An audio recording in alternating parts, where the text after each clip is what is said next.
Good evening. Welcome to the City Council meeting of March 18th. Will the clerk please call the roll? Mayor Ford, Here. Mayor Pro Tem Bullock, Here. Councilman Amador, Here.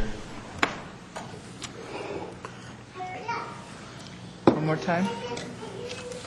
Hold it for a minute, see if that works. There you go. Thank you. Councilman Benson, Here. Councilwoman Carson, Present. Councilman Teeter, Here. Councilman McEldowney, Here. Councilwoman Elliott, Present. Councilman Douglas. Present. Mr. Mayor, you have a quorum. Thank you. Let the record show that everyone's here this evening. I'd like to start the meeting by having everybody stand and join me in a moment of silence, followed by the Pledge of Allegiance.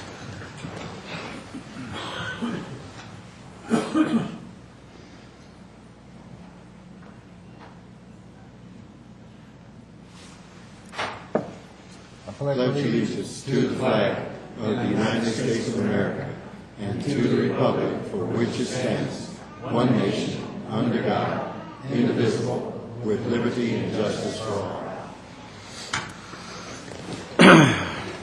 Now, if the staff will go around with the microphone and allow the audience to introduce themselves.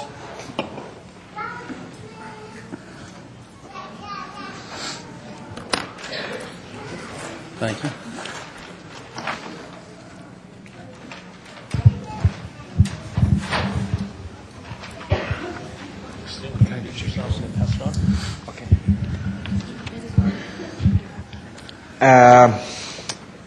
My name is Enrique.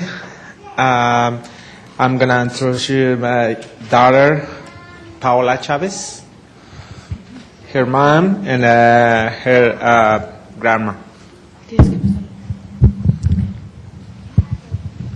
My name is Melissa Nelson, and I'm a teacher at Adams City Middle School.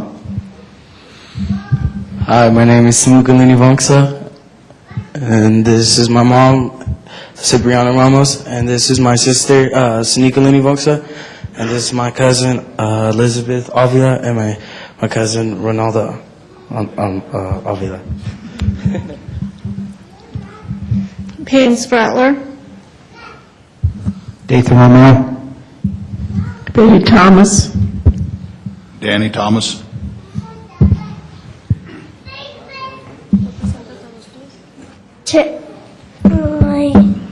Dulce Ceja.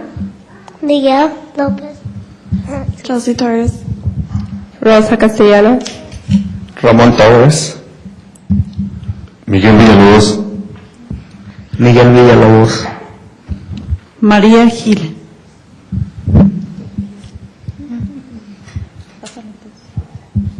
Edgar Villalobos. Pepe Martinez. Juan Torres. Carmela Torres. Jesse Mascarenas. Geraldine Soltero. Liz Lovato. Adriana Torres. Leticia Fernandez.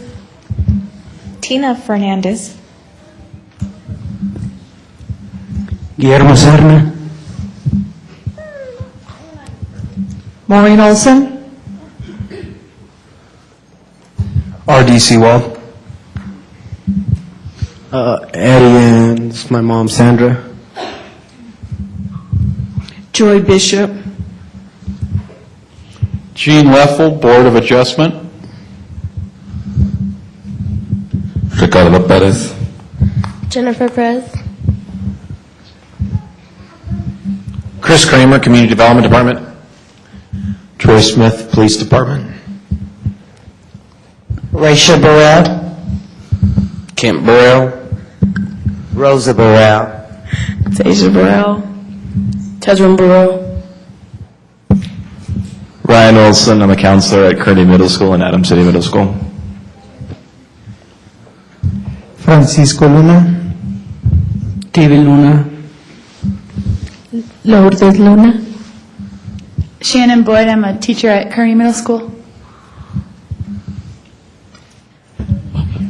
Ernest Bios, Alexis Bios, Lorraine Bios, and Ernie Bios.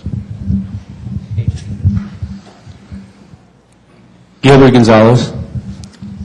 Kathy Brevich Bogart. Tabitha Whitehurst. Asia Vallejos. Gilbert Gonzalez. Angela Esparza. Richie Randall.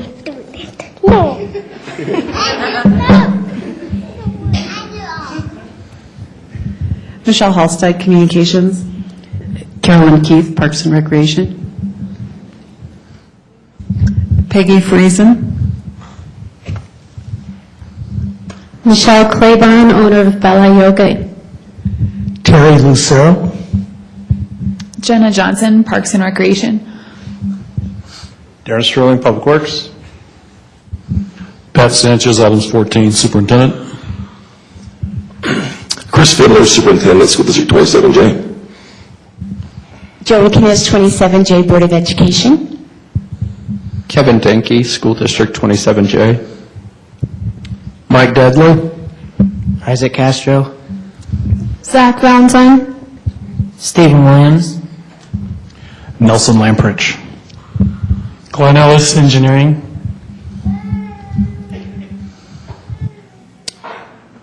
Well, thank you all for being here. We're going to get the meeting started. First item on the agenda is recognition of the Adams County Mayors and Commissioners Youth Award nominees from Commerce City. And that's what most of the folks in the audience are here for. What I'm going to do is have Jenna. Where's Jenna? Going to come forward. I'm going to have you read all of the names, and the council will come down and we'll hand out the plaques as you read the names. So will the council please join me down front, please?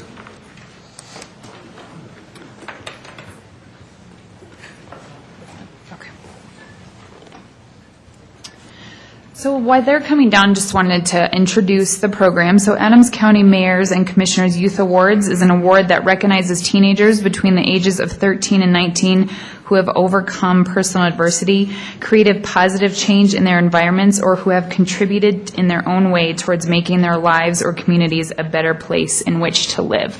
And this year we had 14 nominees, which is the most in my history of being with the city, nominations that we've ever had. So we're really excited to honor our teens tonight.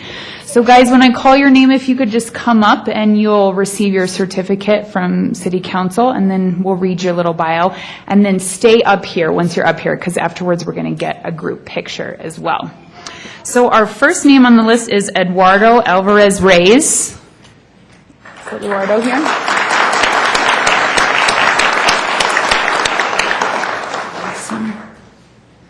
Okay. Eddie has made a conscious effort to turn his life around despite his past choices and behavior. This year in school, he joined AVID, has raised his GPA to a 3.1, and is setting his sights on college and his future career. Eddie works hard each day to be a role model for his peers and community. Next, we have Tasia Burrell. Tasia had a rough start to her school year, but has made significant positive changes despite hardships in her life. She's become a positive leader for her peers and has increased her GPA to a 3.0. Tasia cares about her future and is working hard to use her strengths for good. All right, next we have Paola Chavez.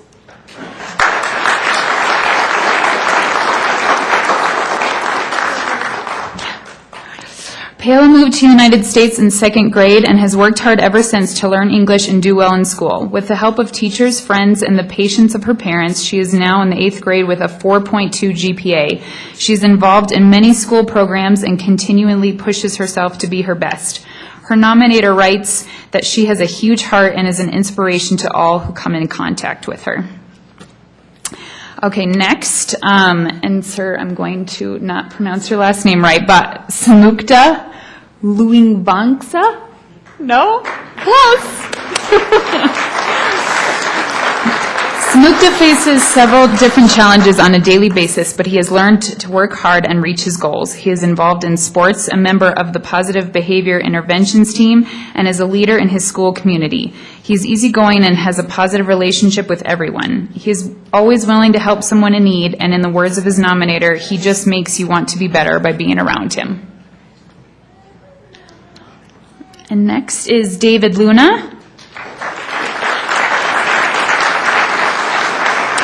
Working through a lot of personal adversity, David has turned his attitude and life around and is not only benefiting himself, but others around him. He now has an attitude of respect and positivity towards himself and others. He is a leader in and out of the classroom and has worked hard to have all A's and B's. David uses the resources around him and is becoming a thriving student and teen in the community. All right, next is Jesse Mascarenas. Jesse has overcome so much in his life, including family tragedy, but despite this, he always has a smile and is respectful to everyone around him. He has a strong sense of empathy for others and an infectious personality. According to his nominator, Jesse is truly a role model and inspiration to us all on resiliency and moving forward on a positive path. Next is Kaylee Olson.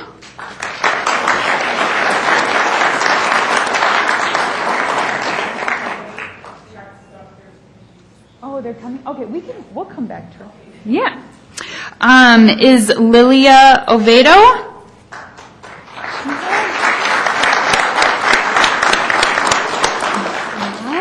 Okay. And next is Jennifer Perez. Jenny has faced many difficulties in her young life, but has handled these situations with maturity beyond her years. She is a responsible student, sets an example for her peers, and is always there to help a friend. Jenny has a supportive network around her and is a confident role model for everyone in her life. Next is Alexandra Ramos.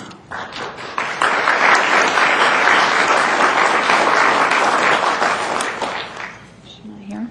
All right. Adriana Torres. Audrey has overcome a lot the past year, but regardless, she's involved in school with the Interact Club, going to college and working at night, and being a great mom to her daughter. She volunteers and gives back to the community, and her peers look up to her for strength. She works hard and is determined to make her life the best it can be for her and her family. Her nominator says that she is proud to be her friend, and Audrey inspires her every day. All right, Ezekiel Torres.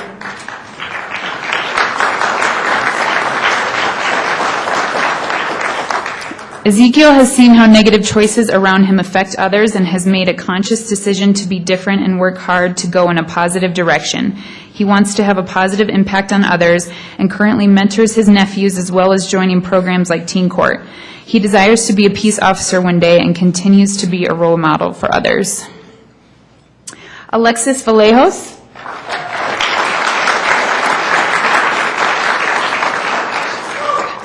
Despite hardships, Alexis has worked hard to become a successful student, currently maintaining a 4.0 GPA. She is also a member of the Web Mentoring Program and continually making positive changes in her life. She uses the support of her family to motivate her and always works hard to do the right thing. Her nominator says she's a bright young lady with a huge heart whose potential is endless. And Miguel Villalobos. Miguel has taken his adversity and turned it into an advantage through a hard work ethic and positive attitude. He has a serving spirit and is involved in the school's web mentoring program as well as other school events. He's become a leader in the school and reaches out to other kids who need encouragement. He's a strong student and teen and has worked hard to get to where he is today. And then did Alexandra just come in? All right. Oh, so Miss Alexandra Ramos. Alexandra has overcome many adversities in her young life, but has come out stronger for it. Taking advantage of her support system, she pushes herself to be better and is flourishing. She cares about her education and is maintaining a 3.2 GPA as well as being involved in activities in school like basketball. Her nominator says that her resiliency is truly amazing and determination for her future is inspiring.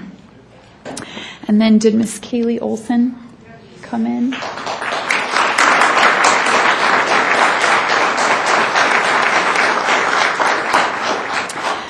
Kaylee has overcome a disease that causes her physical limitations. It adds difficulty to her daily life, but Kaylee is always a positive person and never uses her limitations as an excuse to give up. She is involved in drama club, art club, band, choir, NJHS, and her school's community leadership group.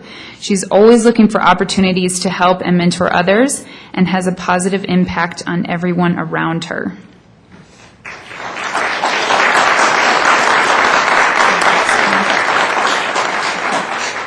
Wonderful. So just to make sure, did nobody else come in while we were still, we got a lot of names. Wonderful. Well, please join me in congratulating these amazing teens.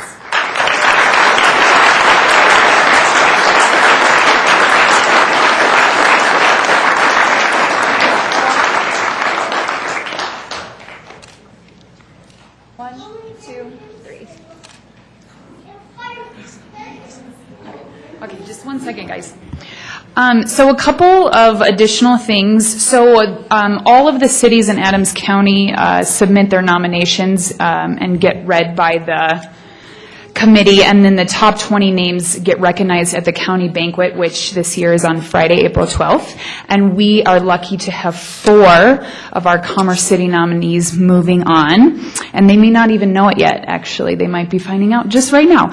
So please join me in congratulating Samukta I'm going to get this right. Jesse Mascarenas, Alexandra Ramos, and Adriana Torres will be moving on to the county banquet. Also, these teens would not be able to be recognized if it weren't for their nominators. So if you nominated one of these amazing teens, if you could please stand and be recognized as well.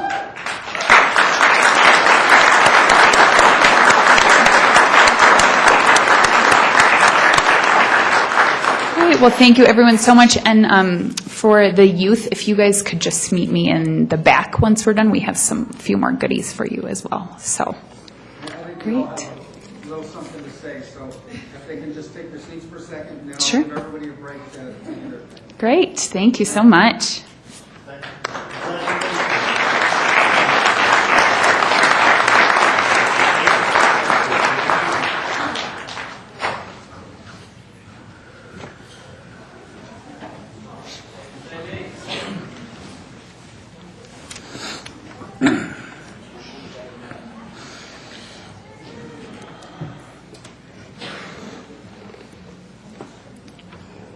Well, I'll start off by saying all the years that I've been involved with the city, one of my favorite events is the Metro Mayor's Commissioners Youth Awards.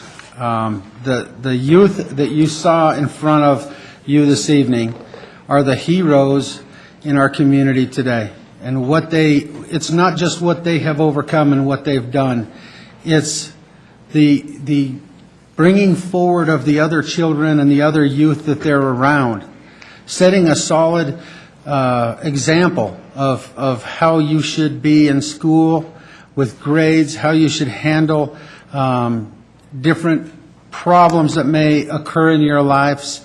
And I really have a lot of respect for the young kids that overcome a lot of the adversities, and they get it, and they can share that with the others around them. So congratulations to all of the youth that was before us today, and I look forward to seeing the 3 that are moving on to the county level at the banquet, the 4 at the county level at the banquet. So thank you very much for being here tonight, and thanks for playing an active role in our community. Let me see, there's Councilwoman Carson, did you have something? Yeah, I'll just make it short, but I wanted to thank you all for being such an inspiration. I know that you have had lots of obstacles in your way, and you have overcome them. Some of you probably don't even think twice when you realize you have to overcome those obstacles, but it speaks highly of you and who you are, so congratulations and thank you. Mr. McEldowney. I would just echo Councilwoman Carson's comments. Don't underestimate what you've accomplished, and don't underestimate the recognition that your sponsor has given you in terms of their nomination. Somebody has stood up and recognized that you've stood out and stood up. So don't lose that motivation. Don't lose that spark that caused you to do what you've done. Keep it up, and know that your community is behind you. So thank you very much. Thank you.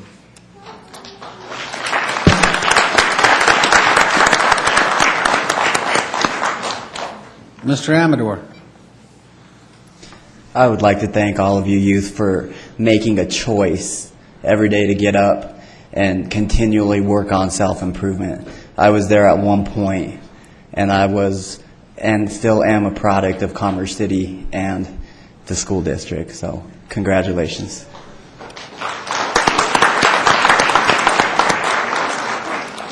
Mr. Douglas. Thank you. I'd like to thank all the youth for coming forward and receiving your certificate, and just recognize that it wasn't just the kids, it's the families behind them and the community. Without the community and the support, these kids wouldn't be here today, so I appreciate that.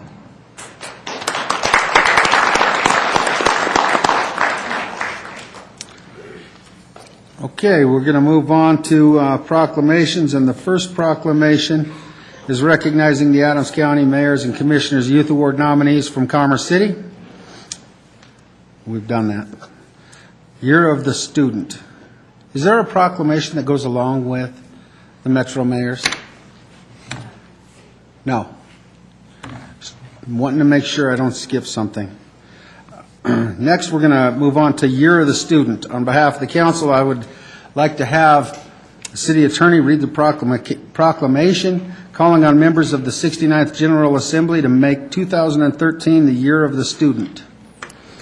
Mr. Gaylor, will you read that proclamation, please?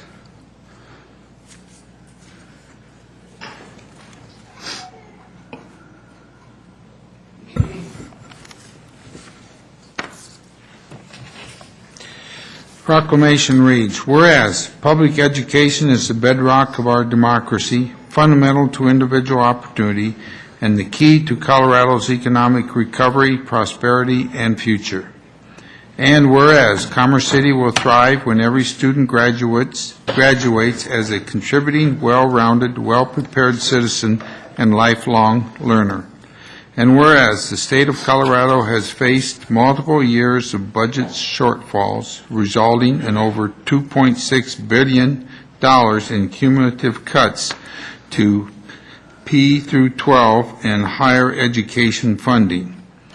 And whereas these cuts impede the ability of our school districts to implement all the strategies necessary to ensure the successful educational experience of every student.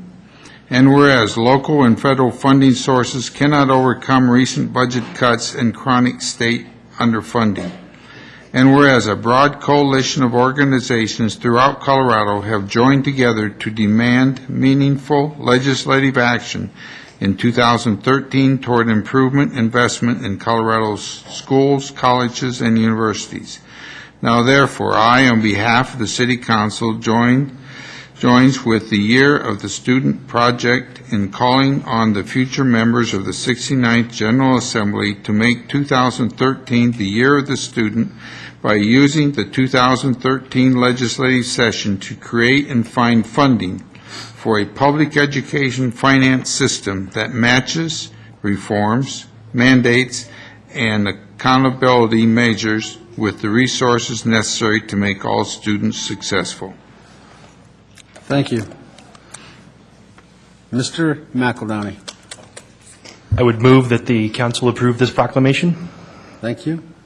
Mr. Bullock. I second that motion. I have a motion and a second to approve the proclamation as read by the city attorney. All those in favor signify by saying aye. Aye. Opposed, say nay. Motion is carried unanimously. I'd like to invite the council once again down front to give the two proclamations to the superintendents of the school districts.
I'm almost to the point where I'm going to excuse all the students, so just hang with me for 1 second. Does any of the council have any comments on the Year of the Student proclamation? Mr. McEldowney. I do, but I wanted to, with your permission, see if either of the superintendents had any comments they'd like to make about the matter first. Well, they're gonna be doing some presentations here in just a little bit. Perfect. So they'll have an opportunity. Okay. But after spending some time with both districts, we have 2 school districts in our community. The importance of education for our community, and a lot of people don't understand. They think you're the city. You don't get yourself involved with school district matters. And it's quite the opposite. It's important that we work closely with the other entities within our community. Because you see, it's very hard for this council and this city to move forward building new homes, creating new jobs, bringing in new commercial opportunities, if we don't have a good education system. People moving from other areas, they don't want to move somewhere where the education for their children is not good. So they go hand in hand. Us creating a good community is very reliant upon the education systems within our community. Not only that, the biggest and most important piece is that it's going to be the youth that you saw up here before us and the other youth in our school district that will be up here on this dais at some point in time. And we want to make sure that we're educating our community and our students in our community to be able to take on some of the leadership roles that will be facing your generation. So with those 2 big pieces coupled together, we can't build a community without first building a good educational system. So our partnership continues to get better. And that's why this council is supportive of the Year of the Student and asking the congressional delegates to help with funding of our education system so that we can have the best school districts in the nation. So thank you all for being here today. I will now allow the students to all leave and their parents, but you're welcome back to this council meeting anytime you want to come. If you just want to come to listen, if you come for information, whatever it may be, this is your city council chambers, and you're always welcome here. So thank you for being here this evening.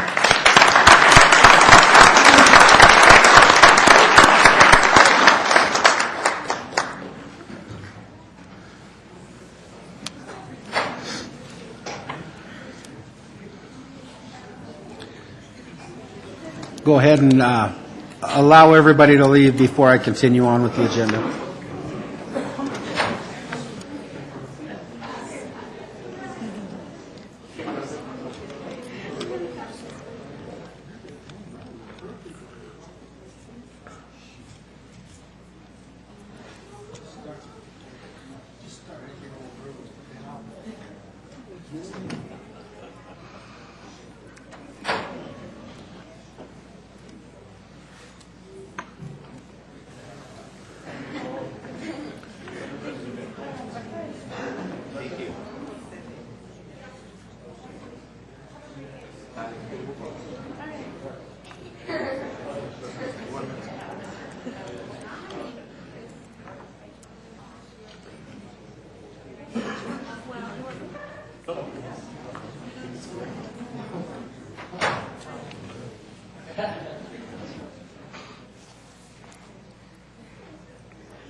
Kleenex because the stories aren't standing there tearing up, just watching. Oh, thank you.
We'll go ahead and get back into our agenda now.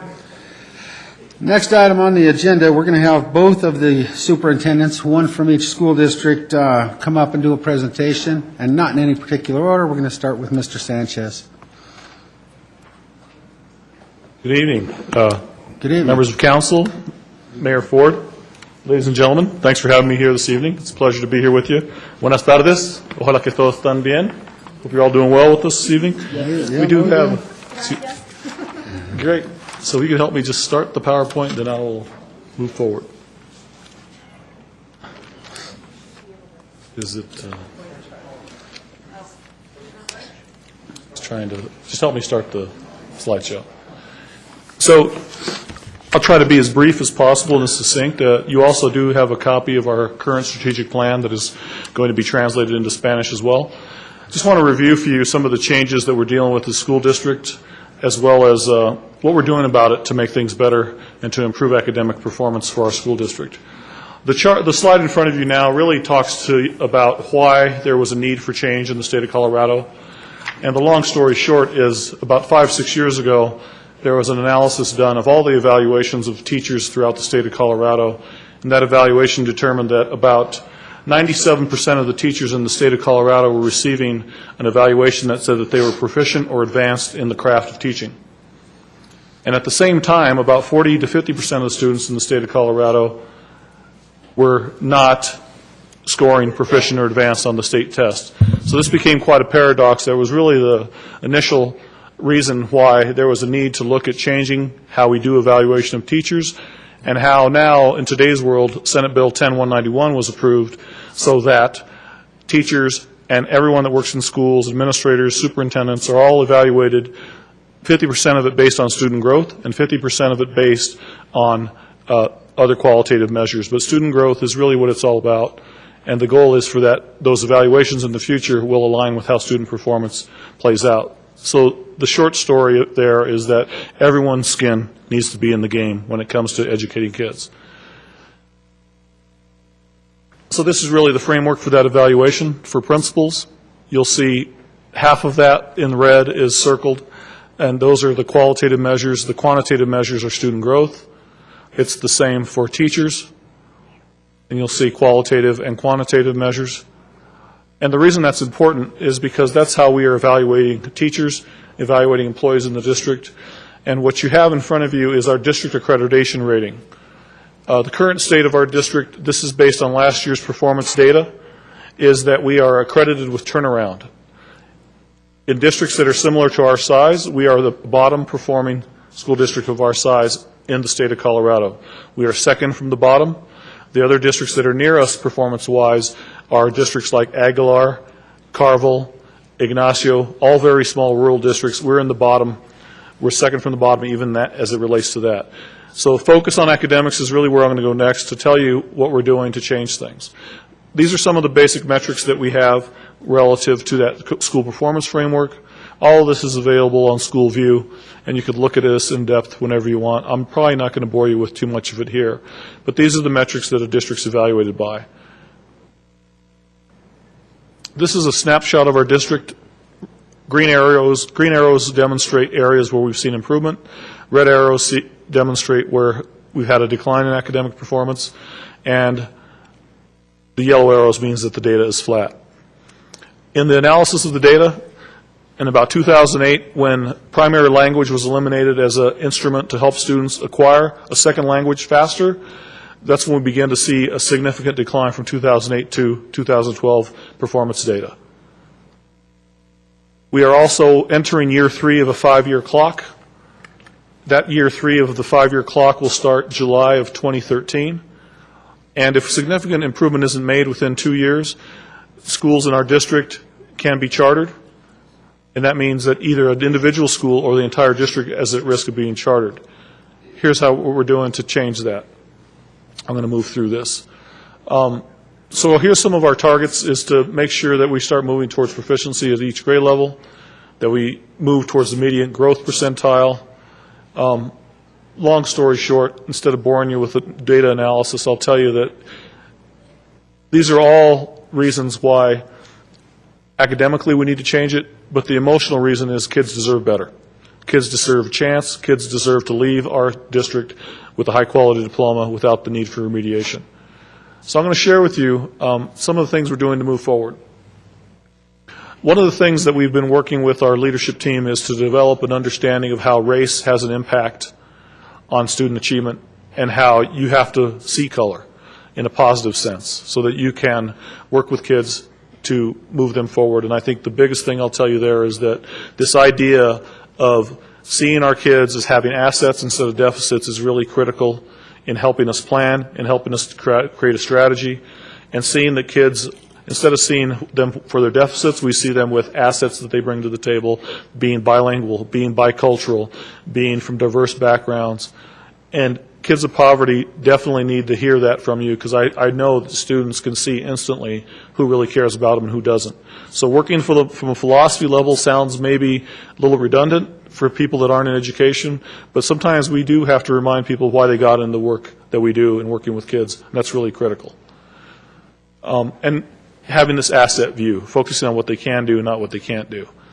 The other part of it is the prescriptive nature of how we need to get into how we do teaching and what the craft is, and not leaving anything to chance. So you're going to see us moving in a direction of getting really clear about what we expect from teachers, how we want them to use time, how we assess students for learning, and how we use that information to drive next steps with instruction. And also putting things in place so that kids that are needing extra help will get extra help and time, as well as kids who are ready to accelerate will get extra enrichment and opportunities to move up. So it's not just about dealing with kids who are struggling, it's also dealing with kids who need enrichment. It's really both. So I'll tell you a simple thing we've done is also move the target from 80% or 50% or 70% to 100%. This might sound like a small thing, but philosophically it's important that we have the belief that all kids can achieve at high levels, and then our job is to put the system in place to make that happen. We're a long way off, but that is the target. And the biggest thing that you'll see is that teachers matter, and how they behave and how they treat kids is really critical. We are implementing a national model that we have obtained from our partner in CDE and University of Virginia. This book, called Driven by Data, is really a model for instruction. The district that we're paralleling is in Cincinnati, Ohio. It went from being worst in the state to first in the state in a period of 3 years. So the model we've adopted will show significant growth within 3 years if done with fidelity, and that's what we're in the process of implementing and rolling out for next year.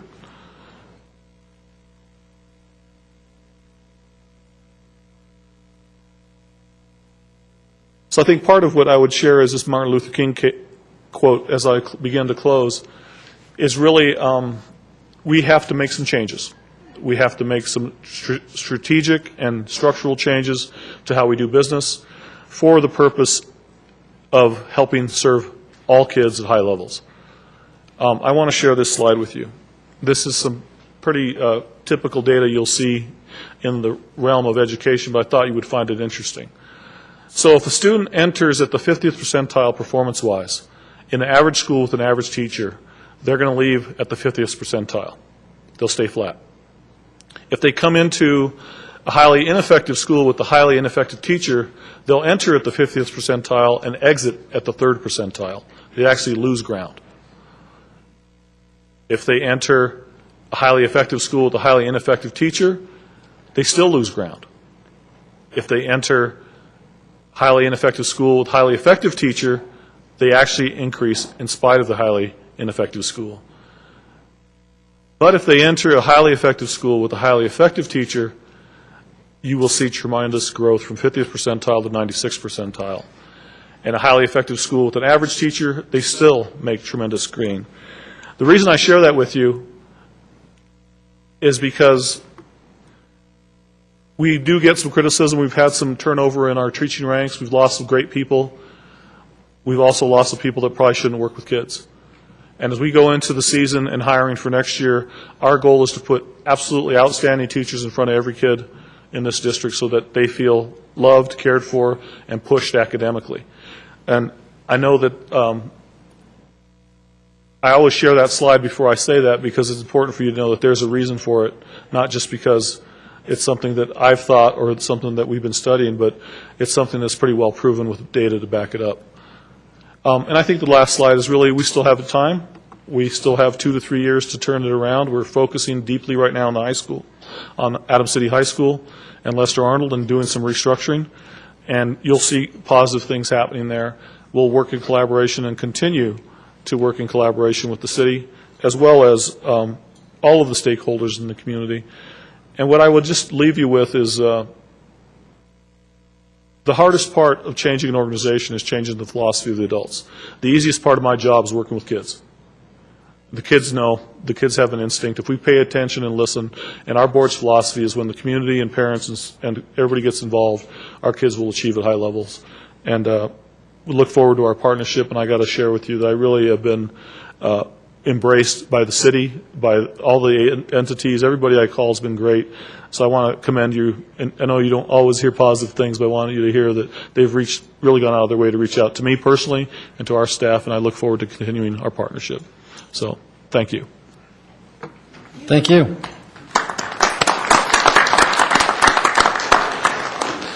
Now I'll invite Superintendent Fiddler up to give us a piece about 27J. Thank you, Mayor. And thank you, Michelle. Mayor, members of council, thank you so much for the opportunity to speak to you tonight. I'm going to focus a little bit on the proclamation you just made and start by saying thank you. All the things that Pat just discussed in terms of the initiatives they're working on in Adams 14 cost money. And it takes quality people, and it takes people in general to make those changes. We have similar challenges in 27J, and I'm going to walk you through some of the, if you're not familiar with the cuts we've experienced across the state of Colorado and K-12 education, I'll work you through that tonight. I guess I've got that, don't I? There we go. So a little bit about School District 27J. We were at a little over 15,600 kids funded this year.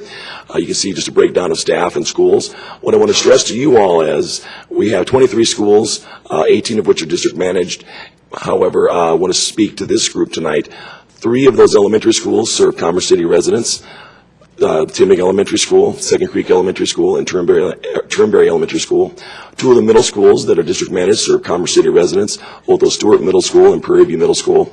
And then Prairie View High School, where I was principal last year and the previous 4 years, serve Commerce City residents. So we are very much have reached out to the council, I think, in an effort to be your partner, and we've been very pleased with how that's has worked out thus far. I can't tell you how thrilled I am by the proclamation. I was checking with my fact finder, Mr. Denke, back there. I want to tell you that unless we have it inaccurate, you're the first municipality to pass any proclamation in support of Year of the Student. And I want to congratulate you and thank you from the bottom of my heart, on behalf of the students that I serve, on behalf of the students that Pat serves, and on behalf of the students in the state of Colorado. We have a huge issue in public ed, and it's just amazing to me that more people aren't upset about it. So I'll walk you through that. You bet. Oh, it's okay? It's Mr. Benson. Mr. Benson, will you please make sure you give $5 to the city attorney for that mistake of allowing that phone to go off in my meeting? Hey, you know what? So far, tonight, you've disrupted the meeting. I just want to make it clear. Thank you. Go ahead and proceed. Thank you, Mr. Mayor. So just a quick look at what we experienced in specific to 27J, but I want to stress that the same impact has happened to all the school districts in Colorado. All 178 school districts have been impacted in the last 4 years because of the state's cuts. But specific to us in 27J, we saw a $19 million reduction in this fiscal year alone. The current negative factor for the School Finance Act of 1994 is at 16%. So if you're not familiar with how the School Finance Act is formulated, for the past 3 years, the state has run through the formula and then got to the end and decided what they could really pay and instituted the negative factor. And they've taken that percentage times what they're supposed to pay. We are currently at about 85 cents on the dollar for all school districts in Colorado. I just don't know how that's okay. The state at least put a measure in place in the last 3 years to address their shortfalls in terms of their revenue. In four budget years ago, we actually had a rescission. That's what started this downward slide. We have lost $48 million over the last 4 years in 27J, and I know that Superintendent Sanchez has a similar story for Adams 14. What that's meant for budget cuts for 27J, it's reduction in staff. Our class sizes, in terms of a ratio of students to teachers, higher than ever. We've cut programs. We've increased fees to include transportation fees and fees for academic core classes. None of that's very popular with our parents, I can assure you. Just a quick look at the total school district per pupil mill levy and override funding. Adams 14 information is up there as well. What you see there is the 5 largest Adams County school districts. The ones you don't see are Bennett and Strasburg. They are in Adams County, but they're much smaller than the ones you see there. And I've shared this before with this group, and please accept my apology for doing it again, but it's important for me to drive it home. We're down there in red at $6,270.49 per pupil. We have the very dubious honor in 27J of ranking 176 out of 172nd, out of 178 school districts. And again, Adams 14 is in a little bit better shape, but I will tell you again, they're operating from the state on 85 cents on the dollar. It's just not okay, and I want to thank you again for the proclamation. I can't tell you how happy I am with that. Why you're the student, obviously you've embraced that. Thank you, Mayor and Council, for doing that. But it brings attention to the devastating impact on the state education budgets. Creates a sense of urgency. Encourages state legislators to act on this issue this session. If you're not aware, Senator Michael Johnston has introduced Senate Bill 213, which Pat and I were talking out this evening in terms of it may not be perfect, but we're going to support it because we need something. The analogy that I've used, which is probably a bad one, when you're starving to death, you might like a turkey dinner, but we'll take a sandwich. And that's what this feels like to some degree, but we certainly need the help. And then just a resource there for you to reach out to the legislators, to see if they have responded to some folks who have asked them to follow that current bill. So with that, I think that's it. And I would sit down and let you guys ask questions of both Pat and myself. But thank you so much for endorsing and the proclamation on Year of the Student. Again, the first municipality in the state of Colorado to do so, and I can't thank you enough.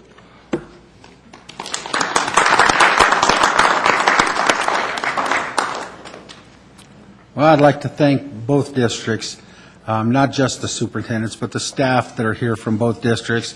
I noticed that there's a board member in the back for District 14. I don't know if any of the board members for 27J are here. Yep, Joanne. Okay.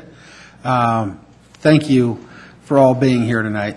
I think it's important to continue to build our relationships between the entities because we do have the ability to help each other.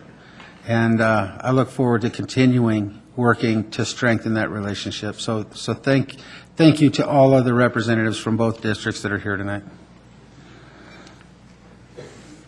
Anyone else have anything? Thank you.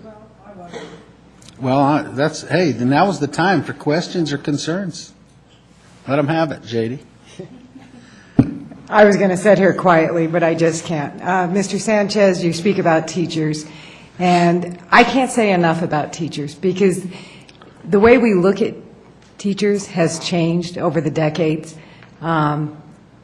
Anything we know was given to us by a teacher, and a good teacher really is what makes the difference in a child's life, and it turns things around. I don't know where the environment came from that we no longer have this high respect for those people who take our children and educate them every day. Our children certainly aren't taught that respect, and it's a profession that does not pay well. Everybody knows it doesn't pay well. It's a profession that people get into because they have a passion and a desire to work with students. And I really do believe that we have to turn a culture around. And the culture is in public education, supporting the people who work in public education, whether it's the teacher or whether it's the custodian or the bus driver. But this culture needs to change. America is public education, and we need to stand behind it 100%. And if you don't, we're all in big trouble then. But I want to thank those of you out there, especially the board members, who donate your time so generously to the students, and the superintendents. I give you credit. It's not an easy job anymore to work in public education. So thank you, and like I said, we all need to work together to change this environment.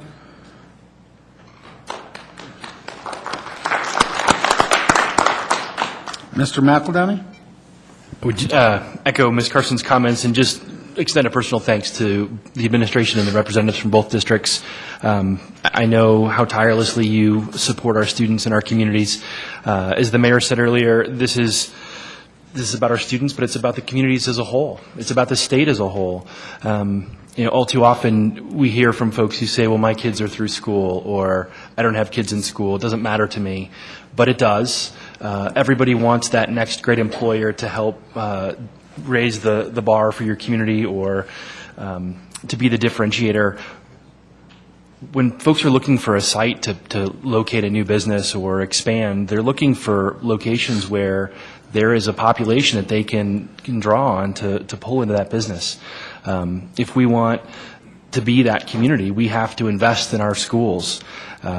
People pick neighborhoods, people pick communities based on the quality of those schools. For anyone that's been from Colorado for any amount of time, you know that people look to districts like Cherry Creek or Boulder or Jefferson County because of the schools. There's no reason that we can't be in that same space, but it requires not only the investment that our teachers and administrators are giving to the districts today and have been, but clearly the financial investment that we as a state have not been making nearly to the extent that we need to.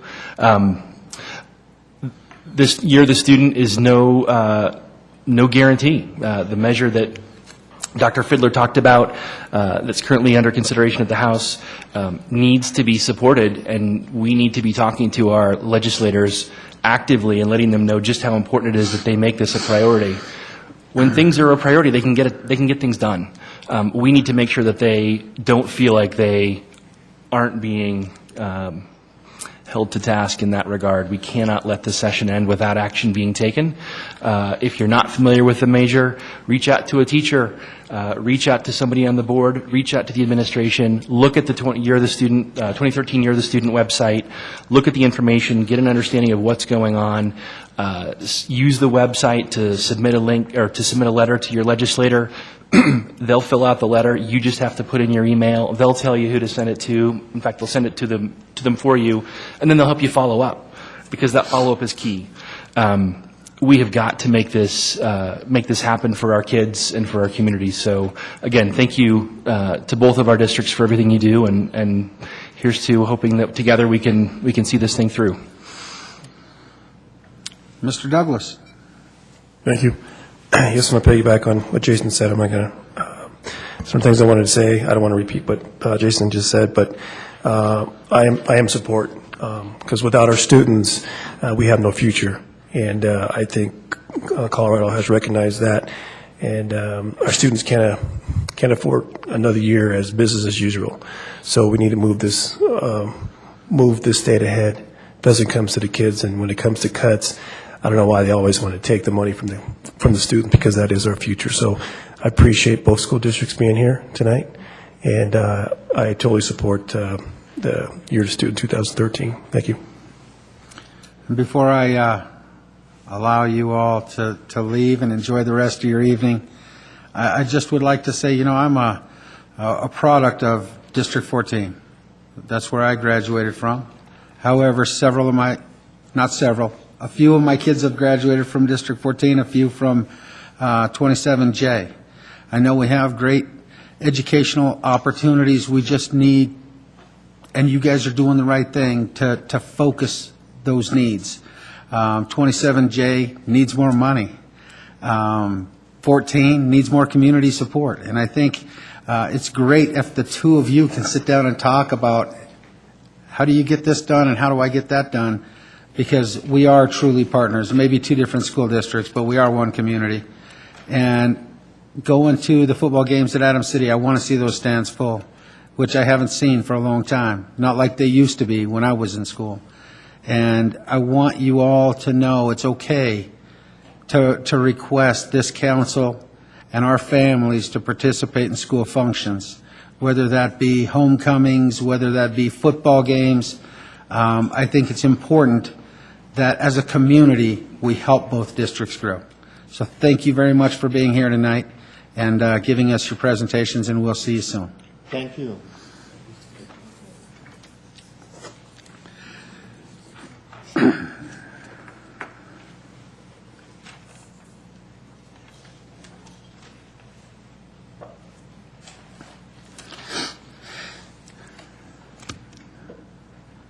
Next item on the agenda is citizen communication. We have two people that have signed up. However, before I call on the two that have signed up, I have noticed the Boy Scouts in the audience, and I think it would be nice if you can come up. I'm assuming you're here to meet the requirements of an award or a rank or a badge. I'd like all the Boy Scouts to come on up to the podium and explain to the council your presence and how we may be able to help you.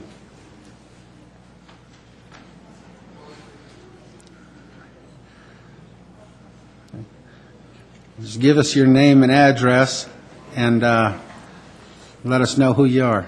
Okay. Hello, Council and Mayor. My name is Steve Williams, and we are Troop 704 from basically from the Reunion area.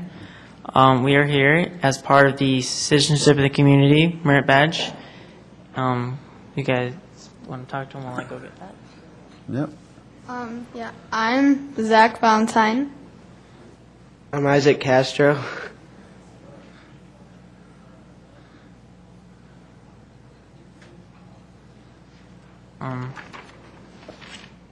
Our specific requirement was a 10-day city or town council or school board meeting and choose one of these issues discussed at the meeting where difference of opinions was expressed and explained to your counselor or person when we meet them why you agree with one opinion more than you do the other. So like we have to pick an issue and then explain our views on it, or then what you as a council and the mayor talked about on that issue.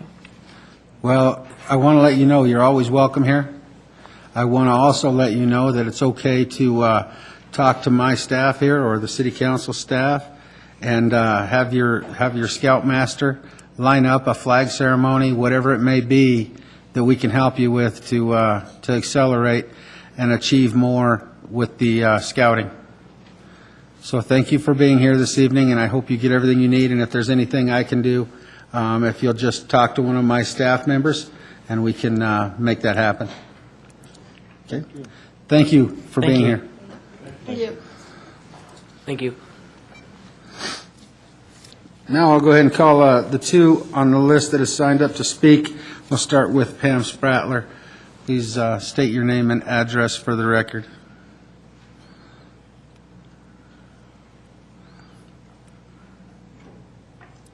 And good evening. Good evening. Nice to see y'all back. Pam Spratler, 7041 East 75th Place. I just want to say a thank you to the police chief for getting back to me. He did call me back about 3 days after everything got kind of hairy, and I haven't been able to get back with him, but I wanted to let everybody know thank you. Thank you. Thank you for being here. Michelle.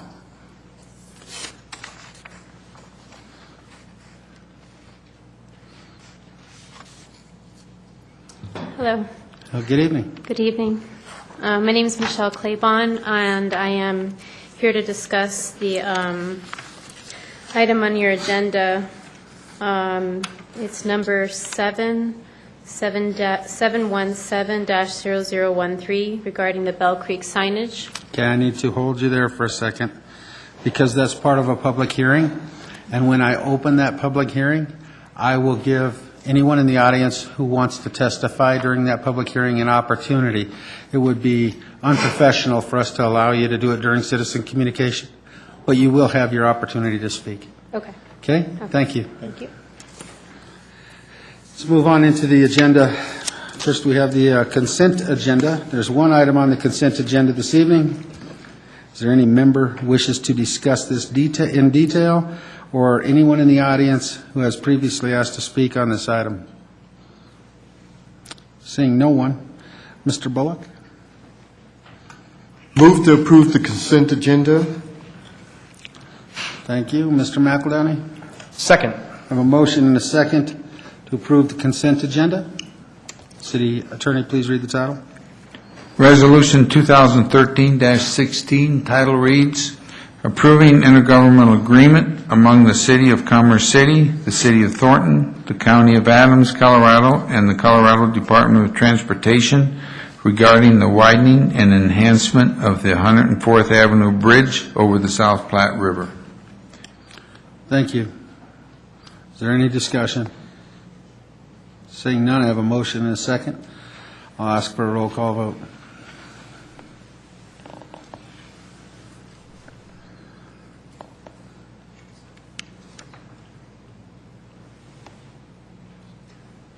Jason?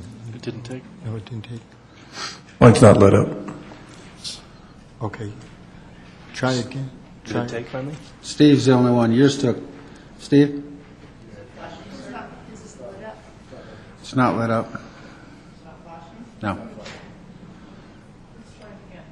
Okay.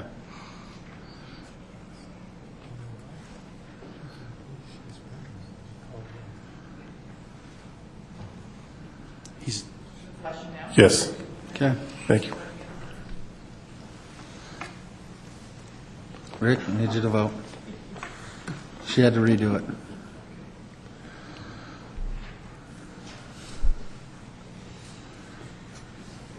Let the record show that it's passed. The consent agenda is approved unanimously by the council. Next item on the agenda is public hearings, the public hearing portion of the meeting. We have public hearing Z-898-12, and it's my understanding this hearing needs to be continued to June 3rd, 2013, and I need a motion to do so. Mr. McEldowney. Would move to continue the meeting to June 3rd, 2013. Mr. Amador. I have a motion and a second to continue the public hearing Z-898-12 to June 3rd. All those in favor signify by saying aye. Aye. Opposed, say nay. Motion is carried. Next is Z-717-0013. I'll now open the public hearing and invite the staff forward to make their presentation. Mr. Mayor, before staff commences the presentation, I call to the council's attention that on the dais in front of each of you is an ordinance that corrects the ordinance that was in your packet. There were some clerical errors in that ordinance, so the one in front of you is the correct ordinance, so that's the one that we should be referring to during the course of the proceeding. There are no substantive changes.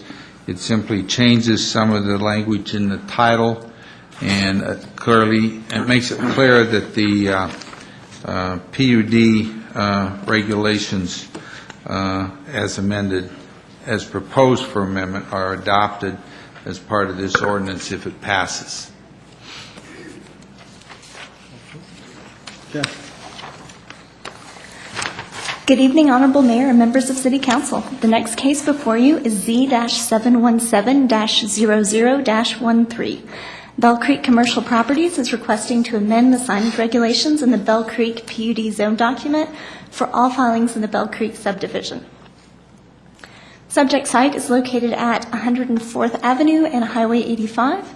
This is Bell Creek right here. Got Highway 85 and 104th. It's currently zoned PUD, and it's called out for a mix of future land uses in the comp plan, including high and medium residential, open space, commercial, and public.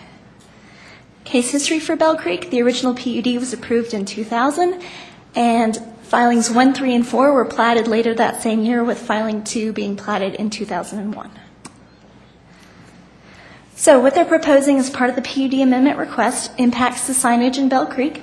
So for commercial area D, which is this section down here, they're proposing to allow tenants that occupy the ends of buildings with non-street frontage to be allowed additional signage. They're proposing to allow tenants with access on the rear of a multi-tenant building to have additional awning identification. And they're also proposing to allow internally illuminated logos in that commercial area D. For commercial area D pad sites, they're proposing to allow canopy signage on motor vehicle fueling facilities. For the Town Center Commercial Area A, they're proposing to allow internally illuminated logo cabinets as well. And then the most significant change proposed is to project monumentation signs. So for that, they're proposing to have 3 types of joint identification signs along US Highway 85 and 104th Avenue. Frontages is shown in this sheet, and 2 additional subdivision identification signs. So what they're proposing is a subdivision identification sign up here at the north along Highway 85. This is the sign type they're proposing right here. Then they're allowing a joint identification sign at Longs Peak and Highway 85. The intent of this sign is to advertise for the town center businesses as well as identify the Bell Creek community. There's an LED reader board that's proposed as part of that sign. That's this sign type right here. Then they're proposing a sign in the southern commercial area to identify the tenants that are located on the west portion of Bell Creek Boulevard to give them some signage along Highway 85. So that's this sign type here. And then they're proposing a identification sign for the Bell Creek corner shops, which is what they're calling this retail area right here. That's this sign, I believe. And those are the identification signs they're proposing as part of the PUD amendment.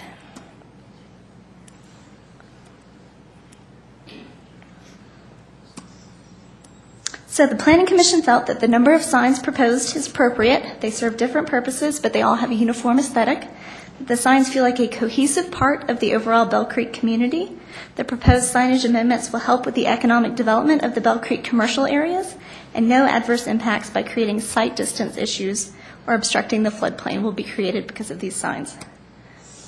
The Planning Commission reviewed this against the rezoning approval criteria and the PUD amendments, and on February 5th, they voted unanimously to forward the recommendation forward the request with a favorable recommendation. So staff can answer any questions that you may have at this time. Does the council have any questions for staff? Mr. Amador? I do have a question regarding the monument signs, the slide showing monument 1, 2, and 3. How tall are these signs? They're all about 12 feet, I believe, to the top of the column. I actually have a zoom in on some of the signs. Maybe that'll help. So here you can see 10 feet is the column height, and so the actual signage for the subdivision identification is 5 feet for the monument part. Very good, thank you. You're welcome. Is the applicant present? Yes, Peggy Friesen, a representative for the applicant, is here to answer any questions as well. Okay.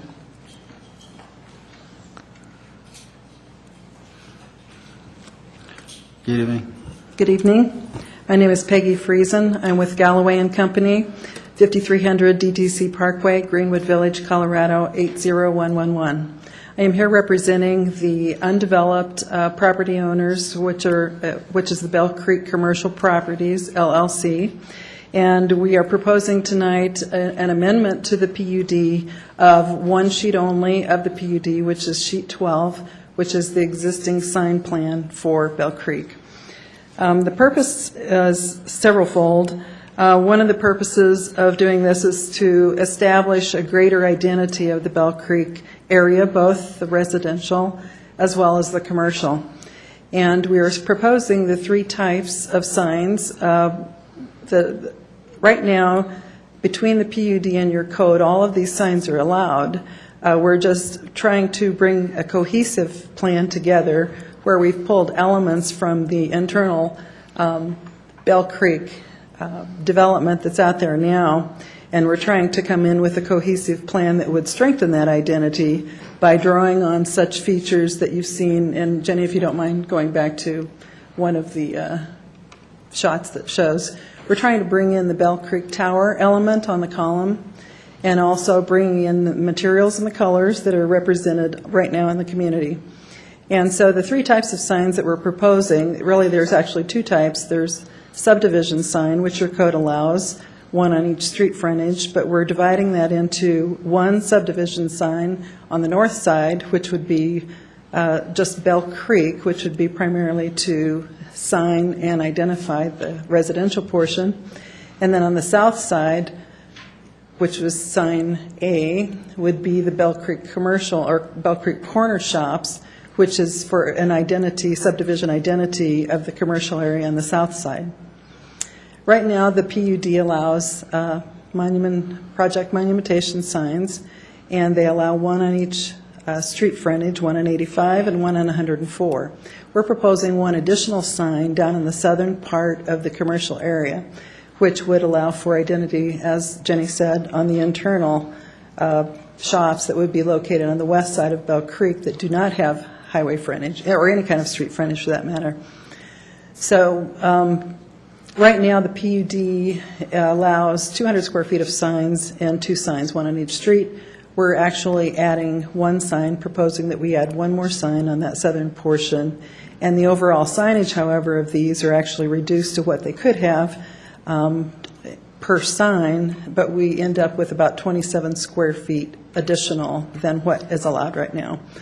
So the request, again, we feel has brought several elements into it that complement the internal elements and design elements within the center, that being the stone that's on the column, the colors, the bell tower and the bell insignia that you see on each column, as well as the metal, the kind of the angled look that you see in your community center. The sign that's located at Long's Peak right now is one that would be replaced if the Metro District chooses, so it would be in complement with the rest of the sign program. And that one, they've asked for a reader board to be added, which would allow them to promote community events at the community center of the school. So that's the purpose of adding that component, the LED reader board, which is limited to 30 square feet. I think that really is basically the summary. Thank you, Jenny, for the thorough report, and I'm available for questions. Does the council have any questions of the applicant? Thank you. Now, is there anyone in the audience who would like to step forward and testify? Please come forward. Please state your name and address for the record. My name is Michelle Claiborne, 9495 East 108th Place in Henderson. And I am here to represent my company, which is located in Bell Creek.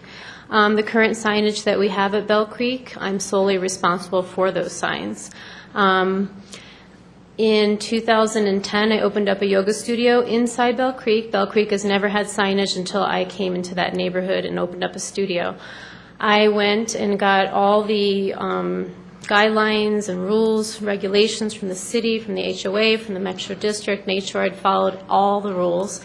And I did so accordingly, and was able to get the signage on 104th Avenue and Bell Creek Boulevard, as well as the sign on Longs Peak Drive and Highway 85. They're about 8 foot by 10 foot. And so I'm here to speak on behalf of Bella Yoga and all the other businesses and the schools that are going to be affected by this proposal. It's not been made very clear to me as to exactly who's going to be on the sign. The existing sign that the Metro District wants to tear down belongs to myself. It also belongs to all the current retail space owners in Bell Creek, the schools, and the apartment homes.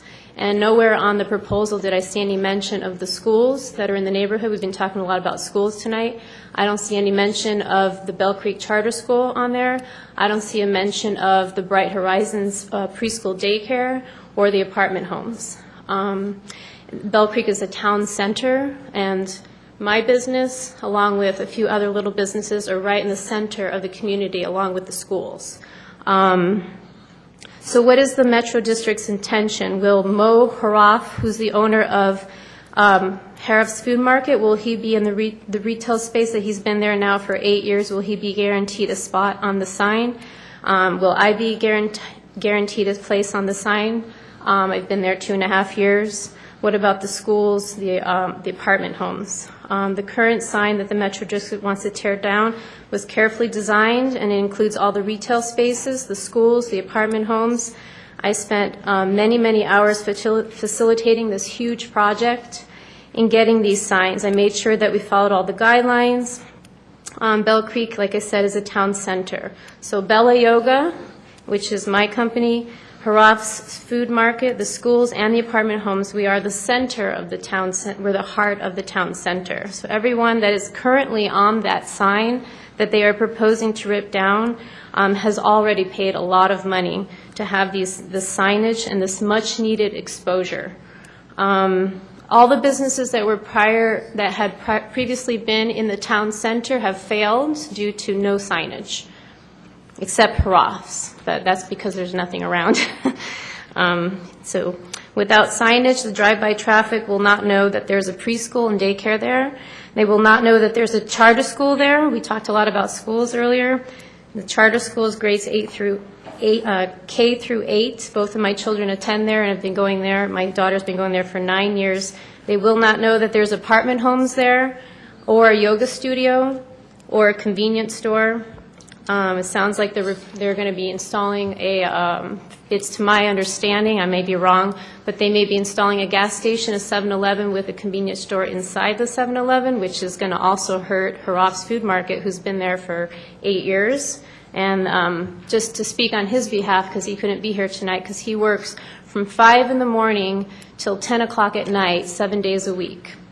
So he's made the sacrifice to take that retail space and to give the community something. I've made the sacrifice to take that retail space. It was vacant for over a year before I took it over, and I've been there 2.5 years now, and it's just now barely starting to be stable. And so the signage is huge. It may be a little tiny sign, but to me it's a huge sign. And so what I'm proposing is I'm just asking that if the city does approve their proposal to tear down our signs and replace it with a monument sign, I'm just asking there to be some kind of stipulation that the current retail space owners are going to have a space on this sign, including the schools and including the apartment homes. So I just greatly appreciate your consideration in this matter. Okay, thank you. Is there any comments or questions from the council? Mr. Bullock? Okay, in regards to her request, Jenny, are they going to be allowed to have space on this sign? Are they going, first of all, I should ask, are they going to remove the sign that's already there that they have, that she made mention of? Yeah, the sign that she's discussing was permitted as one of the project monumentation signs under the original PUD zone document, with the, I guess, the disclaimer that should the Metro District decide to remove the sign, it's on their property and they would be allowed to do so. So when the Bell Creek commercial came to the city to discuss signage for the Bell Creek community, we worked with them to make sure they would include a new sign that matched the proposed signage they were going to do throughout the community at Longs Peak to replace this sign, and they agreed to do so. But it's up to the Metro District who's going to own and maintain the sign on who gets to be on the sign. That's not part of what the city reviewed. That's what I was going to bring up, and I would refer to Mr. Gaylor or staff. I know that you have met the requirements of the Metro District to install your sign, and it's a Metro District issue, not a city issue, as to what goes on that sign. We have to approve the amendment to the PUD to allow the additional sign, but we don't dictate to the Metro District of who's on the sign and who's not on the sign. And I know you've already been through a grueling process to get the sign that you have, but as much as I hate to tell you, I think that legally you need to work with the Metro District to ensure that you and Harif and the others have a place on the sign, because really it's up to the Metro District and not to the City Council. Mr. Gaylor? Yeah, the city can approve location, size of sign, but content on the sign is not within the purview of what the city can do. I think just as a point of information, since the applicant's here, she could be asked the question. That's obviously the question that's been raised, but I don't think the city can interject itself into what can go on the sign. Thank you.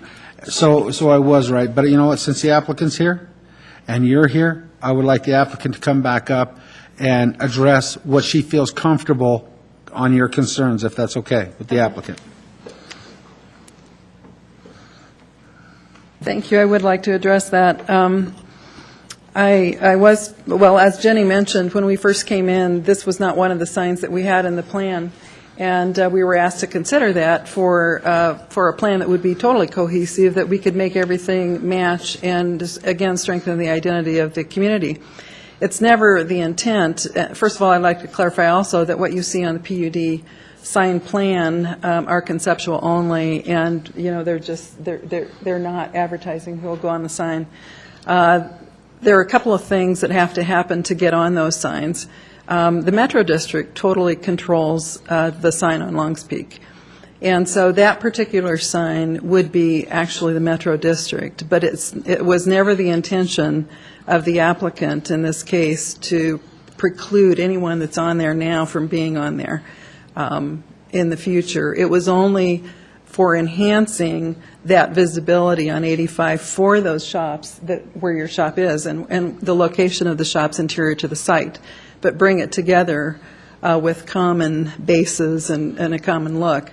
And also add the community board for the purpose of the school and the community center so that messaging and community interest could be, that sign would be used for that purpose. So, you know, even though, I mean, I can't stand here on behalf of the Metro District and say exactly who's going to be on the sign and how they'll decide or when they'll put it up. But what we have done is given them the opportunity. The district did tell me that the sign that Ms. Claiborne was talking about was temporary only, and that was the condition of the approval by the board of the Metro District. So beyond that, I really couldn't comment as far as the contents of the sign. But it was never the intent to preclude anyone that's on there now from being on there in the future, because that really is the Metro District sign, that particular one. Long term, it is the hope that the Metro District would be maintaining all of the signs out there, and that would be the hope and the intent. But my understanding is that the developer and the owner of the undeveloped property would be funding the southern signs, and that would be negotiated and ultimately given over to the Metro District to maintain. So as far as your sign goes, you know, it's not the intent to remove anybody from the signs. That's not our intent. And it would all have to be permitted. And also, in order to get on any of the signage that's approved in Bell Creek, has to go through the Bell Creek Design Review Committee, the DRC, which I'm sure you had to do the first time. And anyone else that goes on the sign also has to do that, both fascia signage as well as monumentation signage. The only two signs that would be strictly approved by the city would be the two subdivision signs, which is purely for the reason of advertising that you have now arrived at Bell Creek and the north and the south. Other than that, it requires DRC approval and sign permitting through the city. Okay, thank you. So I guess my advice would be to please work with your Metro District and make sure that you go and explain how important it is to you, to the Metro District, because ultimately what goes on the sign is determined by the Metro District and the DRC, not by the city. We only are approving the size and shapes of the signs that are being requested, not the content. Okay, and I just want to clarify that did you just mention that the cost would be covered by the builder and not the retail space owners? The signs on the south is what she had said the owners were participating in. I don't know the Metro District's business, but I think it would be appropriate for you to contact the Metro District and find out and ask those questions. Those aren't questions that we all have concerns with on who's paying for what. We are making sure that what's approved is followed by our guidelines within the PUD. Okay? Okay. Thank you. Thank you.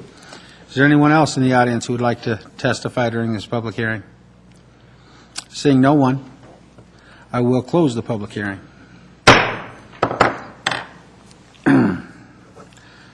What are the desires of the council? Mr. McEldowney? Would move to accept the facts and findings of the Planning Commission on matter Z 717-00-13. Thank you. Mr. Bullock? Second that motion. A motion and a second to accept the findings and recommendations of the Planning Commission. All those in favor signify by saying aye. Aye. Opposed, say nay. Motion is carried. Now we'll handle the ordinance. Mr. McEldowney? Would move to approve ordinance Z 717-00-13. Thank you. Mr. Bullock? Second that. We have a motion and a second to introduce ordinance Z-717-00-13. Mr. Attorney, please read the title. Okay, now I am reading the title to the ordinance as it's presented to the council in the corrected form, so it's not the one that's on the screen there. An ordinance approving the First Amendment to the Bell Creek PUD zone document. Thank you. I have a motion and a second. Is there any discussion? Seeing none, I'll ask for a roll call vote.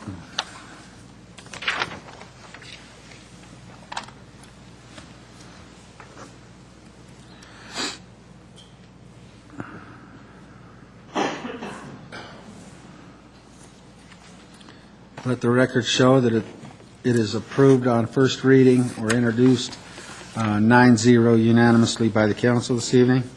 Next item on the agenda, we start into resolutions. We have Resolution 2013-14. Any council members have any questions concerning this resolution? Mr. Bullock? I was going to introduce it. Seeing no one, is there anyone in the audience who wishes to speak on this resolution? Seeing no one, Mr. Bullock. Move to introduce Resolution 2013-14. Thank you. Mr. McEldowney. Second. I have a motion and a second to introduce Resolution 2013-14, and it's not an introduction, it's an approval. Approve. That's correct. I'm sorry. It's approval. Resolution 2013. Gotcha. Thank you. Mr. Attorney, please read the title. Title reads, Resolution Approving Business and Development Incentives for Rush Truck Centers of Colorado, Inc. Thank you. All those in favor signify by saying aye. Aye. Opposed, say nay. Motion is carried. Move on to Resolution 2013-19. Council have any questions regarding this resolution? Mr. Bullock? Move to approve Resolution 2013-19. Thank you. Councilwoman Carson? Second. I have a motion and a second. Is there anyone in the audience who would like to speak on this resolution? Seeing no one, Mr. Attorney, please read the title. Title reads, Resolution Approving Documents Related to the Inclusion into the South Adams County Water and Sanitation District of the city-owned Victory Crossing property. Thank you. Any discussion? Seeing none, all those in favor signify by saying aye. Aye. Opposed, say nay. Motion is carried. We go to ordinances on first reading. We have ordinance 1948. Does anyone on council have any questions regarding this ordinance? Mr. Bullock? Move to introduce Ordinance 1948 on first reading. Thank you. Mr. Amador? I second that. I have a motion and a second. Is there anyone in the audience who would like to speak on this ordinance? Seeing no one? Mr. Attorney, please read the title. Title reads, An Ordinance Amending Sections 21-5249 and 21-11200 of the Land Development Code of the City of Commerce City for the purpose of regulating the location of medical marijuana businesses and primary caregivers. Thank you. I'll ask for a roll call vote.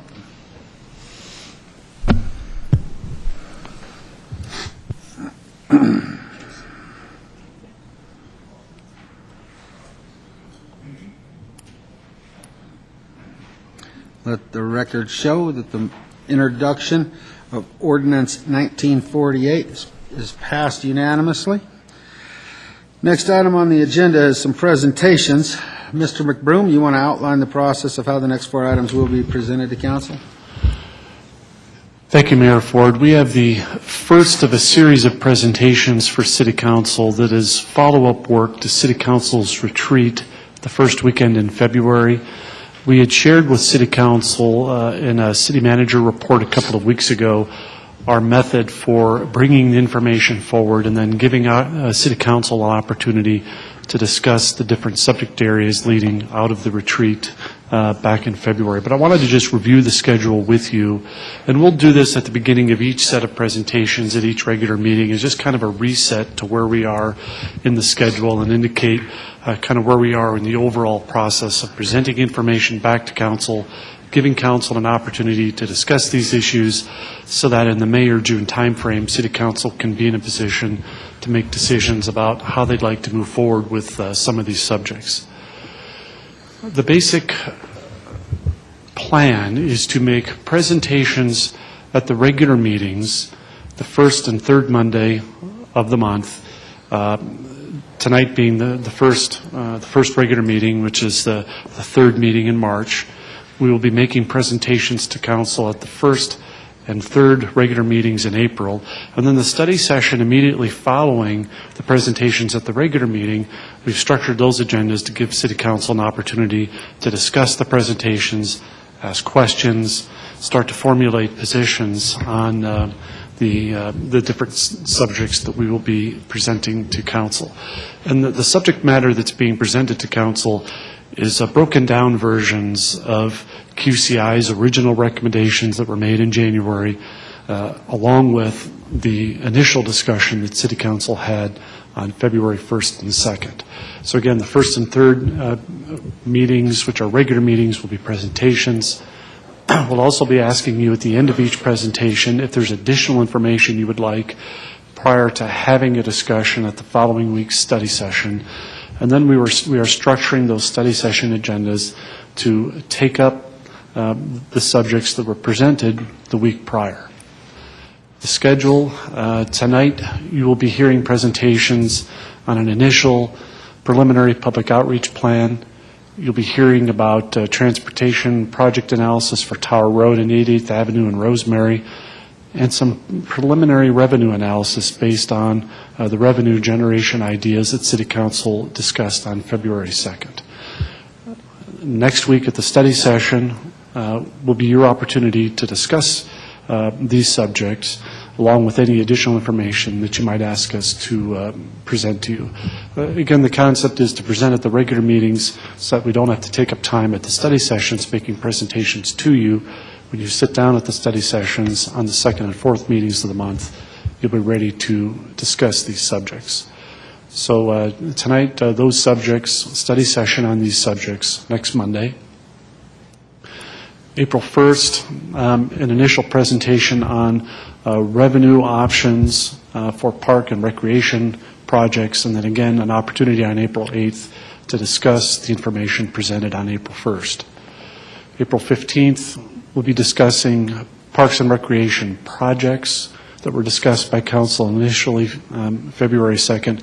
It's possible we may be doing some of these April 1st, but the schedule as of right now is to present this information initially on April 15th, give City Council an opportunity to discuss park and recreation projects on April 22nd. Then the first two meetings in May, the regular meeting on May 6th and the study session on May 13th, is City Council's first opportunity to begin formulating some initial thoughts about where you might like to go with both the list of projects and a list of possible sources of revenue. And that timeline was based on discussion we had back in February about the need to begin to formulate where you might want to go, particularly with ballot initiatives, early enough in the year to allow us to do some polling out in the community and allow some additional community education of any ballot initiatives that City Council might be looking at later in the year. The actual deadline to place language on the ballot is until August, but there was a recognition back in February that if City Council is going to seriously pursue that, you want to know early enough in the year to give us an opportunity to test some of these ideas out in the community, and then likewise give Council and staff an opportunity to explain to the community what Council is thinking of doing. The future long-range schedule, as I mentioned, any ballot language City Council might be considering would have to be finalized in August. Then between August and the date of the election, City Council is able to do public outreach but cannot do campaigning at that point. And then Election Day this year is on November 5th. So we will continue to present this at the regular meetings, just as kind of a reset to where we are in terms of presenting the information. And as always, as we're making presentations during the regular meetings, we're very much interested in any additional information that might be helpful to you in arriving at some decisions, perhaps sometime in the month of May.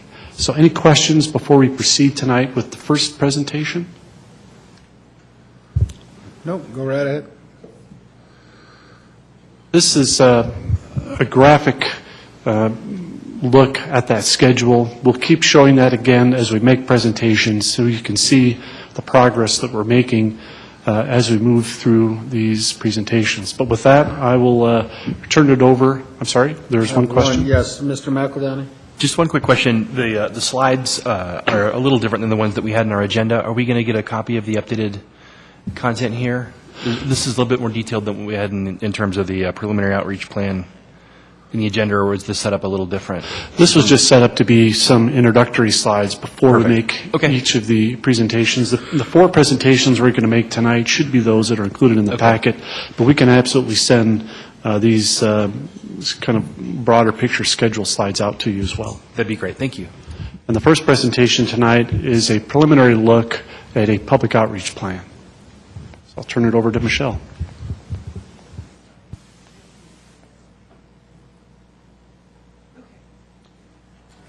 Good evening, Mayor and members of Council. So in terms of public outreach and education, there's really three components that we talked about during the council retreat. And so the project, for lack of a better word, is really to educate the community about the city's needs and funding limitations. We want to make sure we're telling people what the challenges are of the city, building on the QCI work, and also what City Council is doing to address. The other aspect of public education and outreach is to understand the appetite among all the different audiences in the city for the policy initiatives that you're considering and the policy alternatives that you're considering. And then finally, there's a public education campaign about the specific solutions and alternatives as you start to narrow this down. So Brian's presentation did a great job of kind of talking about, this is a funnel process, and we're trying to get towards more specifics at the end of the day, so we can have a good conversation with the community and also understand and get their feedback. So in terms of the schedule for this project, ongoing is public awareness about the city needs, about the funding constraints, and about the goals and objectives that you want to achieve. During April and June, as you're starting to make some narrowing of your decisions in terms of both projects and revenue options, we'll want to do focus groups and do some survey data on those narrowed policy options to really provide you with some quantitative feedback. And then we'll want to do some qualitative feedback as well through that June, August, early September timeframe before you finalize and make any final recommendations.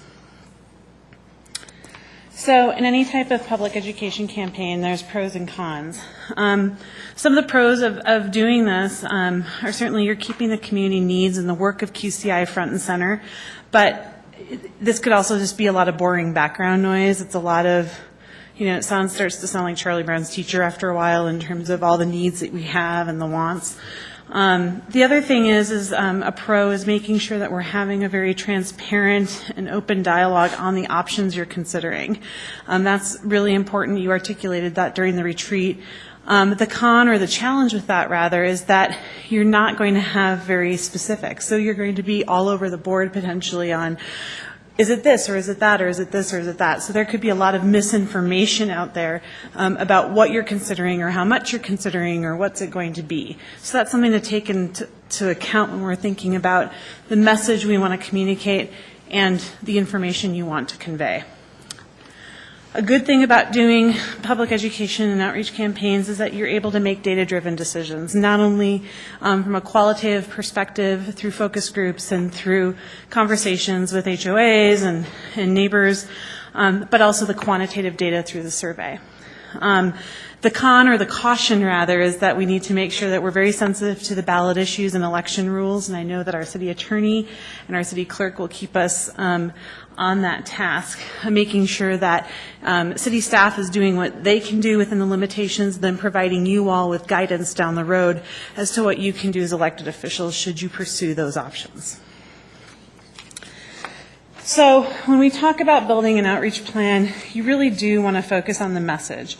And based on the retreat that you had in February, we really talked a lot about wanting to honor the historical work that council and the city has done over the last several years, from the comprehensive plan to the economic development plan to the QCI work. We wanted to make sure that we honored all of the work to date, as well as the dialogue you had during the retreat. And what we tried to do is try to find a simple message that allowed us to articulate how and why you could achieve the city's vision. And so when we boiled it down, we talked about that achieving the city's vision of a quality community for a lifetime means that our message for these projects and these investments needs to be about building a better community or building a better Commerce City. And the reason for that, the why around why we want to build a better community and achieve that vision, is that our population continues to grow and diversify, that we want to meet the needs of this growth and maintain what we have, and then it takes the entire city, residents, businesses, and visitors, to achieve the vision that you've set. In building on that message, building a better community or building a better Commerce City means investing in projects that connect our community. We're investing in our future. We're improving roadway connections and providing parks and recreation experiences for residents of all ages. And it means not being satisfied with the status quo. We want to be a better place. When we talk about the message, it also allows us to talk about the shared financial responsibility we have to advance those projects. Some of the funding revenues you're looking at and the policy options spread the pain or spread the wealth along a variety of audiences. So we want to make sure that in order to build a better community, we do need to have a shared financial responsibility. We also need to make sure we're demonstrating efficient government practices and leveraging taxpayer dollars for the best use. And we also need to communicate without action what happens. And those are some of the things that we will need to talk about during our study session next week, so we can really flush out this message and add some more meat to the conversation. So with that message as a foundational starting point, we would be using the existing communication tools we have to share that message and provide examples. The newsletter, we're meeting with homeowners associations on a monthly basis. We have social media and earned media opportunities. As we get specific policy items advancing from your council and your recommendations, we would start to further refine those messages and then seek more opportunities. So be that the neighborhood outreaches, as you go through that process, be that meetings, individual meetings you'd like to have. And we can talk more about the tools, but really the focus should be on the message and the story that we're telling, because that's really the most important thing that we'd like to get to. But eventually we'll have to refine that message and seek input as we go along.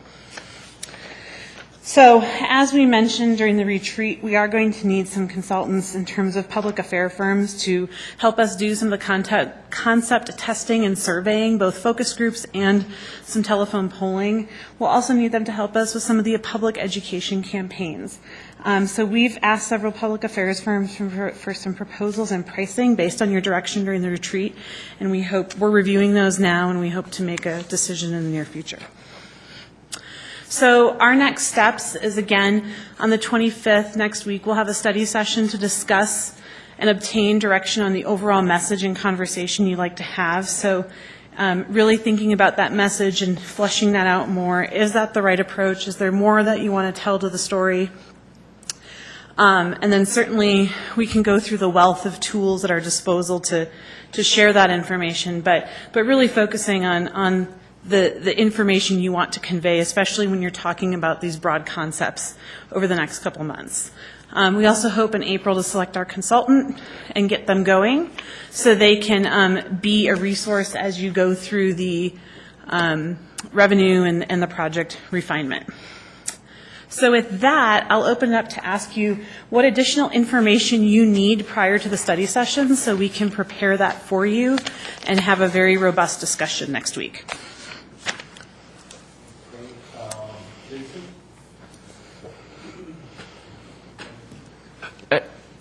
I think it's going to be difficult to answer the question until we have maybe some of the other presentations. Obviously, the concept of the plan makes perfect sense in terms of the progression, and obviously bringing in this support from a messaging and surveying perspective. I think what may make sense is if we could maybe at the close of the presentations come back and give some thoughts on what additional, or maybe along the way, obviously, that we might need. Thank you. Any other questions? Yes. Okay, Steve? Thank you. Thanks, Michelle.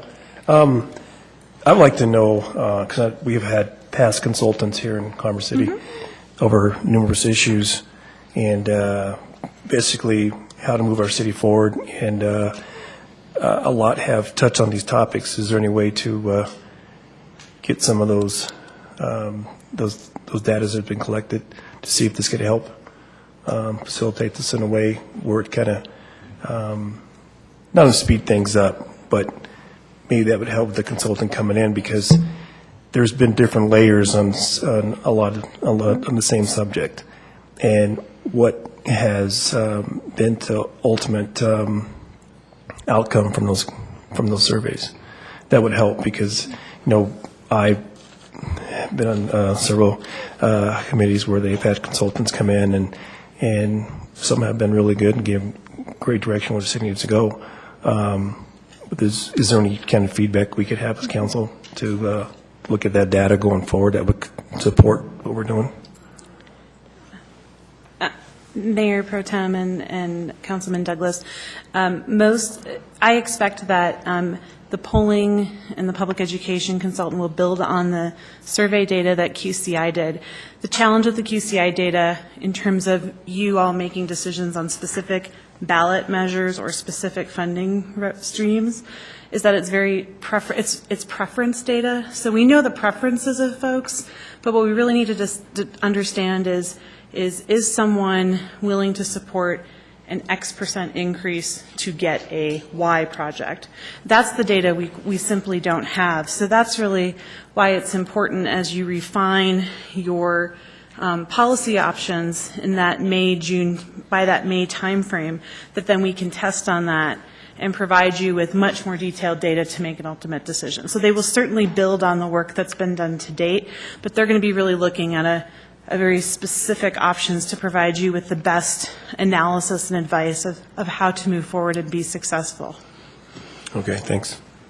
In adding on that, I had a detailed discussion with Michael Hancock with their debrucing and the consultants they used and what was their message, who was their messenger, and how they had such an overall percentage of the whole city of Denver wanting this to go forward. Now, this isn't what we're doing. Debrucing is one thing because you're just getting to keep the revenue instead of asking the citizens to add to the revenue by tax or fee or something. But he led me in the way of a consultant that they use that has never lost an election.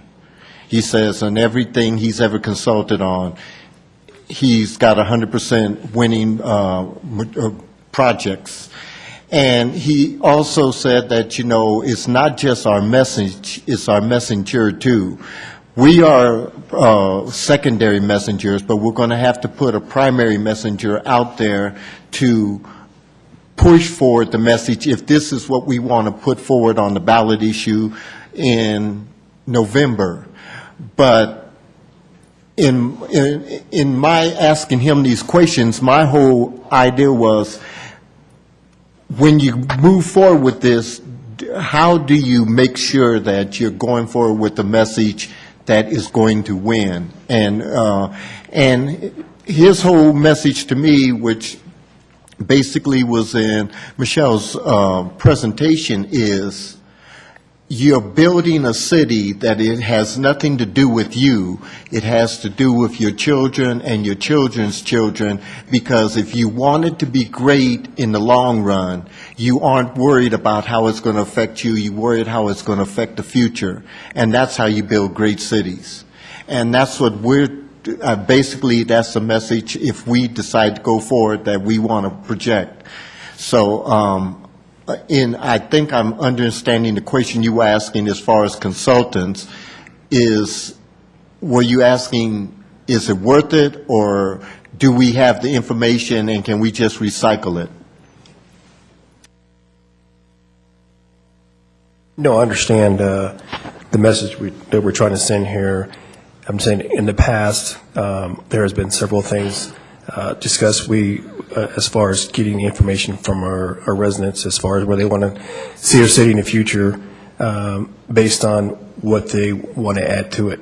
And we can't go forward if we don't receive any funds. And how projects are going to be funded is going to take a lot collaboration from the city and the residents to move forward, as far as people paying for what they get.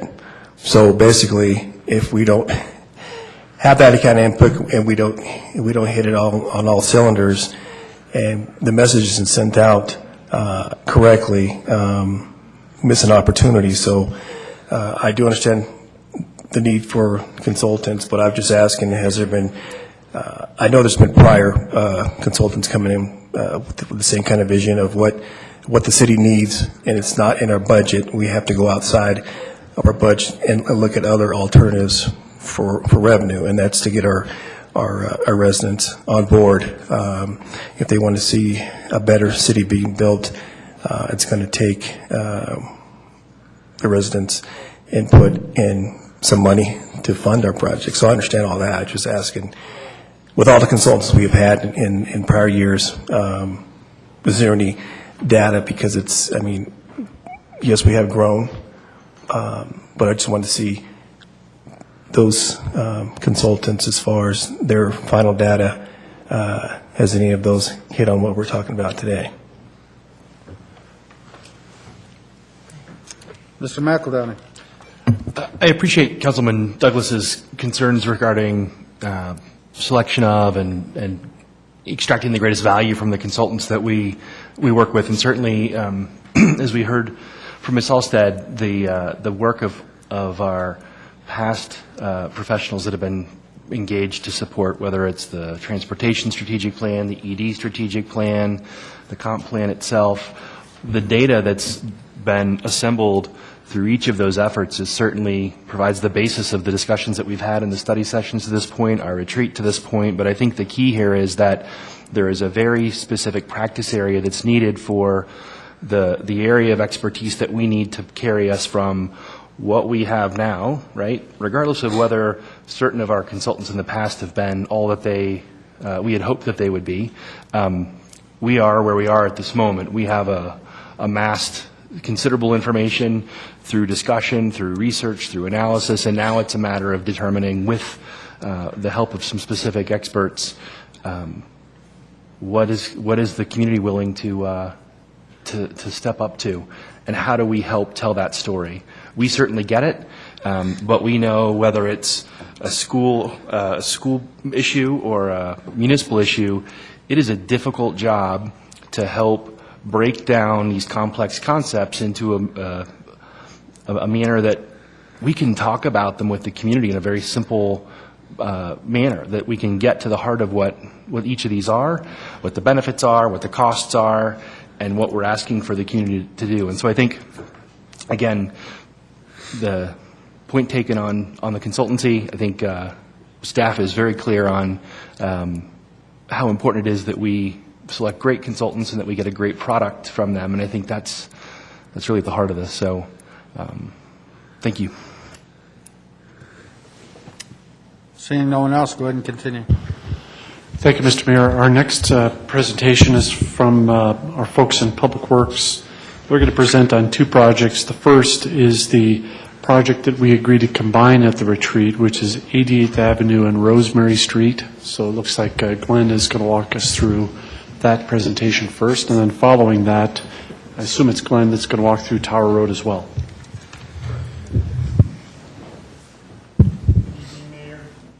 Good evening. No, push the button. Okay. Again, good evening, Mayor and members of City Council.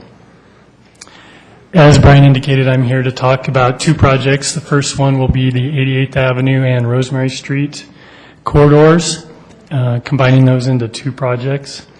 As it relates to the scheduling, touched on a little earlier, the immediate schedule will be to talk next week about these projects in a little more detail, answer any additional questions that you may have.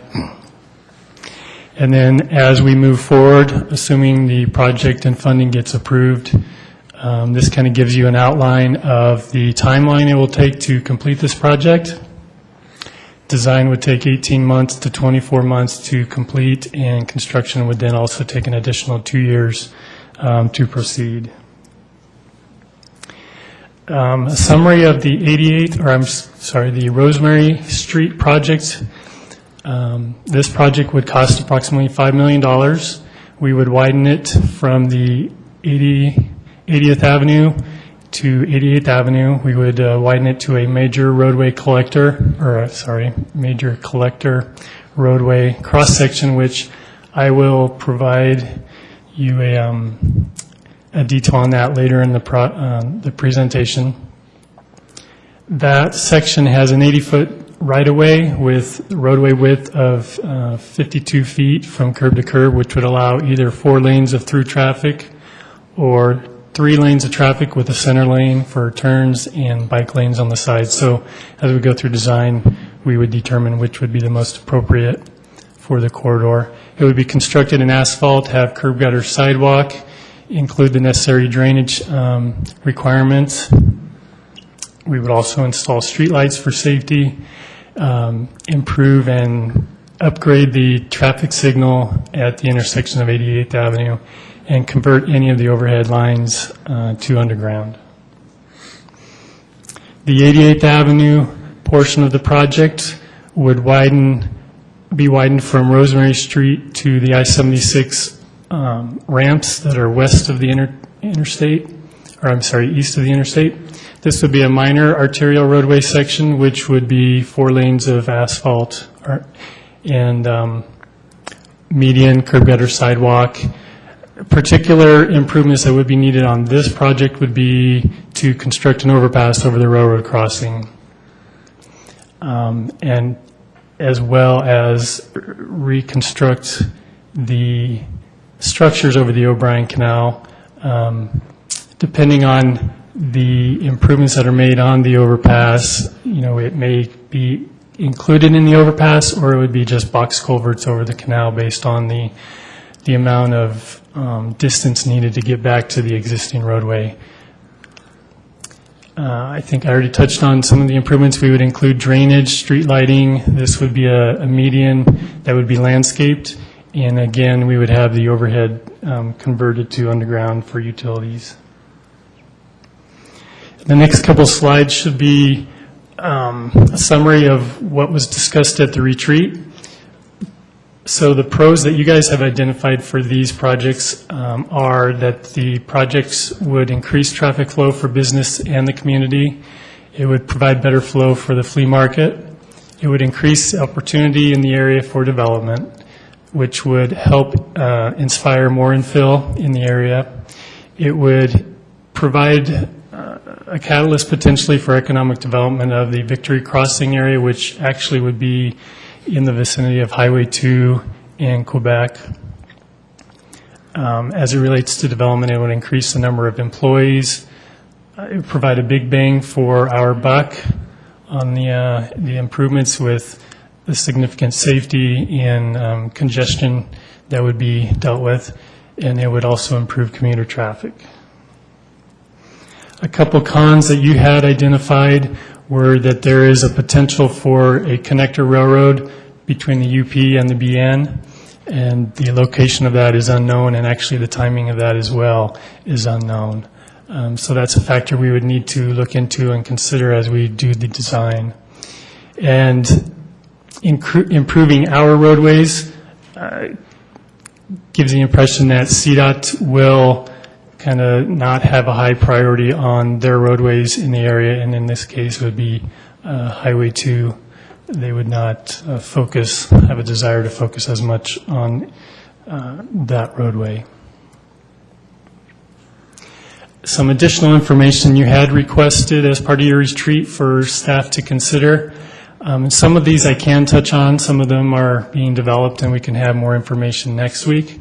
A timeline, as I indicated previously, if we were to start today, we could potentially have constructed the roadways in 4 years, so it is a pretty lengthy process. Funding for the projects would have to be identified, and you'll hear more from Mr. Tinklenberg this evening on the different funding elements that have been identified through QCI. Communication, how do we get out to the public and those most impacted, which would be the residents and business owners? How are we going to communicate to them as to what this project is, the impacts to them, and the benefits to them? Cost and funding, again, touched on that. Where will traffic go while being constructed, and what to do with traffic? That obviously is going to be a big concern considering the time frame to construct the roadway, and would definitely need to be analyzed in pretty decent detail as we go through the design, so we can come up with some construction phasing itself. Not in the best interest of city or the residents to close the roadway down for the entire time frame, but obviously we would not be able to construct some of these improvements without closing the road. So we would have detours that would be set up to direct traffic to other high traveled roadways. And these would be determined through the design and planning of the project. Are there any models of approaching as independent projects or as a joint project? You can certainly construct each of the corridors independently of one another, but you can also combine them, and even within a corridor we can break those down into phases. So there are different avenues for us to take to minimize the impacts to the traveling public and to potentially save on any costs. Is there an economic development estimate for impact on the corridor and peripheral benefit? That is an unknown at this time, but something that we can be looking into and develop, and hopefully have more information next week. And then timeline, if we started again, I touched on that earlier. This just shows a general overview of the project area. On the top of the aerial is 88th Avenue, and then on the right-hand side is Rosemary Street. Obviously, at this scale, it doesn't give you a whole lot of detail, but it does identify the improvement locations. This shows 88th Avenue. On the left-hand side is the intersection at Highway 2, and then on the right-hand side would be the intersection at 88th Avenue.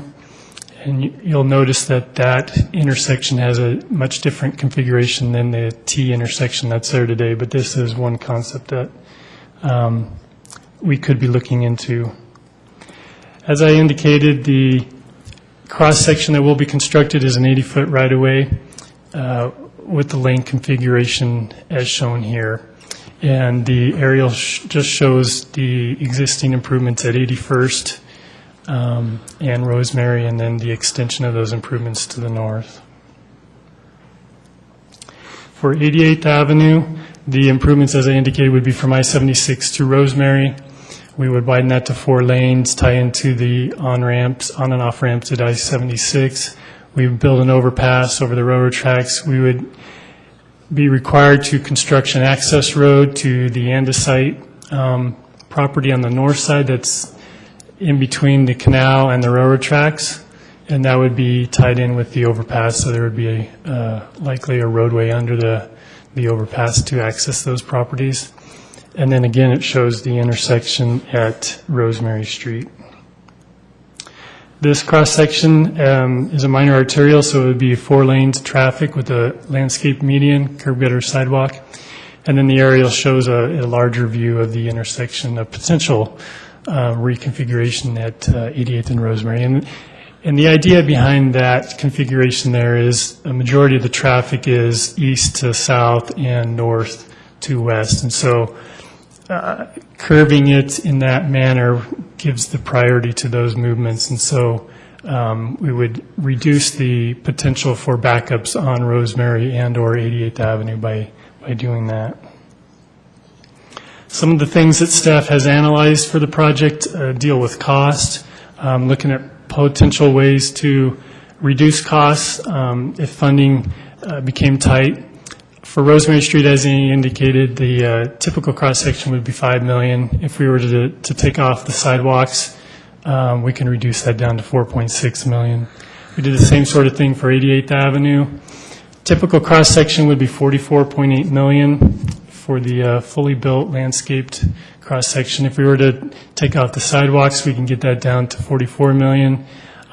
If we were to just eliminate the landscaping, it would get it to 43.6, and if we took out both of those elements, we would drop that cost down to 42.9 million. Looking at a couple options for phasing, we didn't feel that there would be a potential or a possibility to phase Rosemary since it's a straight corridor, and to minimize the impacts to those surrounding areas, we would just construct that as one project. 88th Avenue, although it could be constructed in at least two phases, we can build the grade separation and Rosemary Street at the same time, since the significant grade differences that is needed would actually take grade changes down to Rosemary, so we would build those at the same time, and then the next phase would come in and tie it into the I-76 ramps. Staff has also come up with our own pros and cons for the project.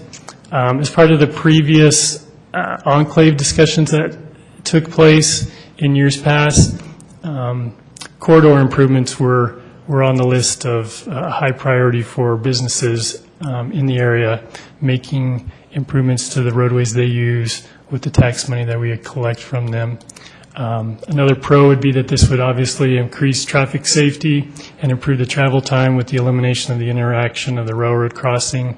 And then the reconfiguration of the intersection at 88th and Rosemary could also increase or reduce congestion. A couple of the cons, as it relates also to the enclave discussions, this may not particularly be the higher priority for those businesses. For instance, they may feel that 96th Avenue would be a top priority, but it's something that I consider. And then also, with any roadway widening project, we do have to deal with land acquisition, and especially on Rosemary Street, the right-of-way does vary quite a bit, and there is the potential that we would have to acquire entire parcels and demo houses. But there are opportunities for us to be creative so that we don't do that, but that is a possibility that we would have to consider. As it relates to consultants and what we would need to move this project forward, we've developed a pretty efficient model through our experience with 104th Avenue of hiring a project or a program management firm where they would manage the design, any land acquisition. They've worked, or they can work with the utility companies, FRICO, for instance, to obtain any agreements, help us work with the railroad and the PUC on any of the discussions and approvals we need there. They would also be involved with the design or the construction and have complete oversight, which includes testing and surveying for the constructions of the projects. So in summary, I don't know if I need to go into great detail on this slide since it's only been a minute or two since I just talked about these, but this does talk about some of the staff analysis of different alternatives for costs, and it also includes the timeline for us to get this project designed and constructed. Our next steps, assuming that funding is something that will be approved, prior to that we could make an outreach to the business owners, the residents, to inform them of the potential project, the impacts that they will encounter and the benefits to them, to try to garner any support for the project.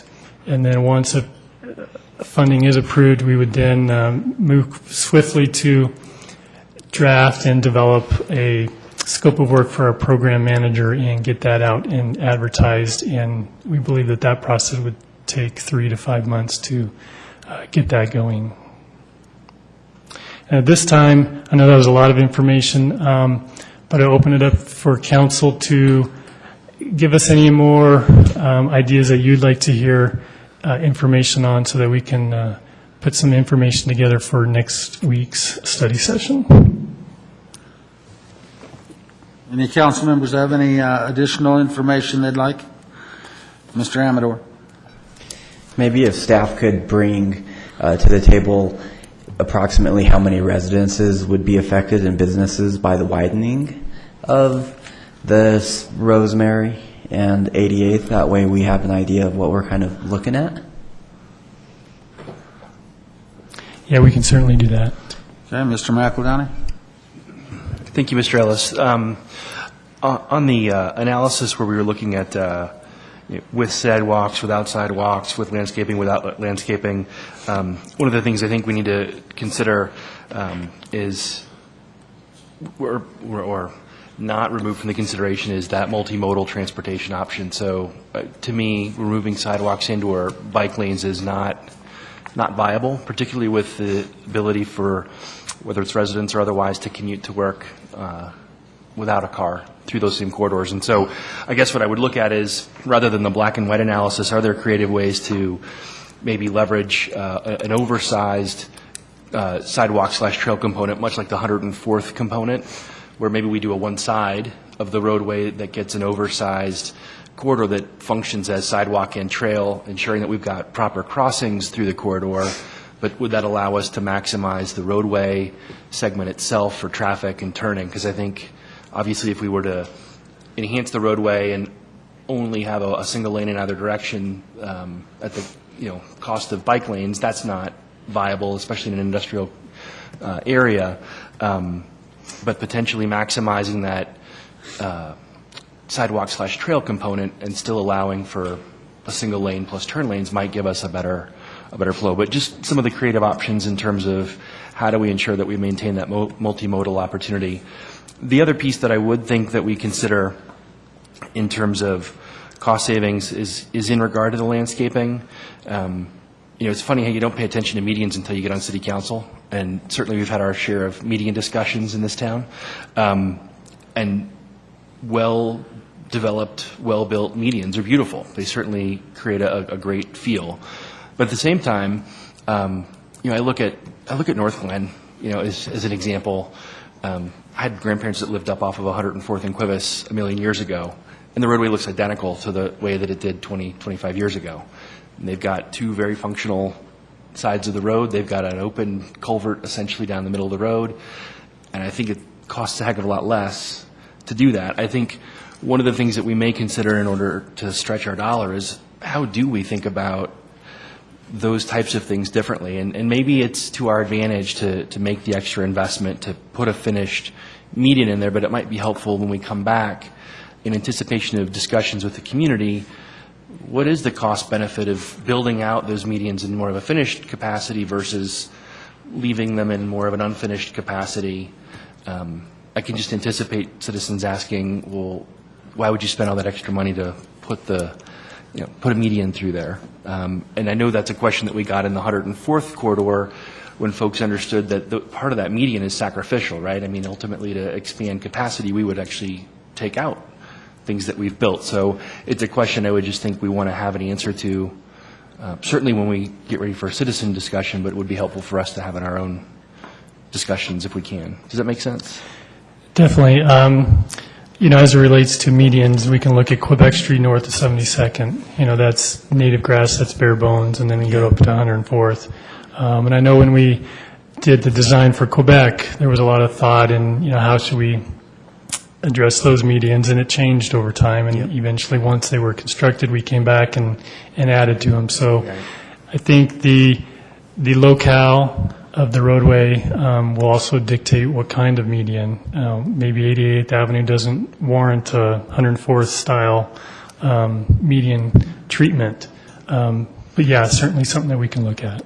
Yeah, and that may be it, right? What are the range of options we might consider, and how dramatically do they impact costs? So, Right. Thank you. I appreciate that. Okay, go ahead and continue.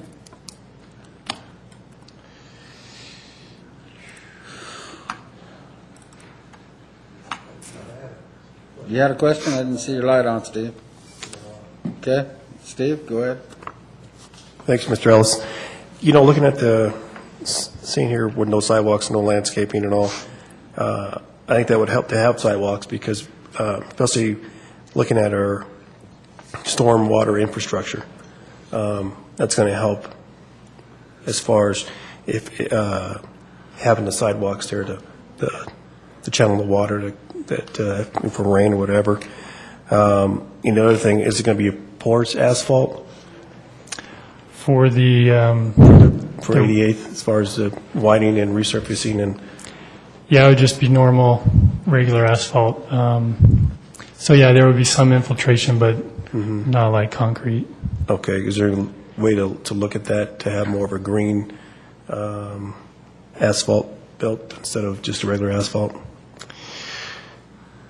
That could be something that we could look at. I know that it's not within the existing standards that the city has for our roadway, asphalt sections, but if it's a desire, that's something that we could potentially look into. Okay, thank you.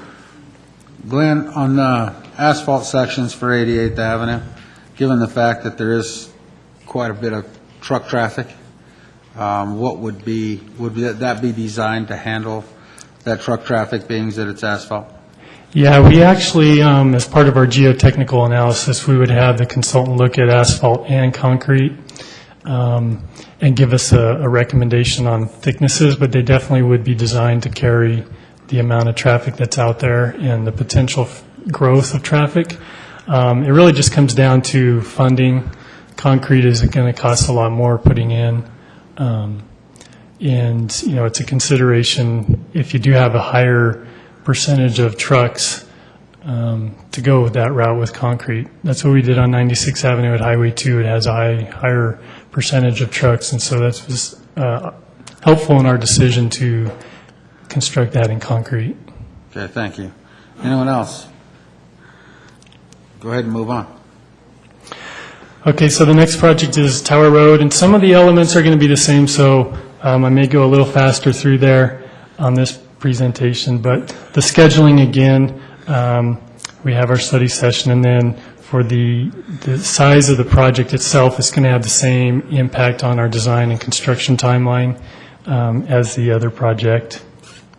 For the Tower Road widening, this would widen from 80th Avenue to about 103rd Avenue. I didn't take it to 104th because there's already a section that was widened as part of the Tower and 104th projects.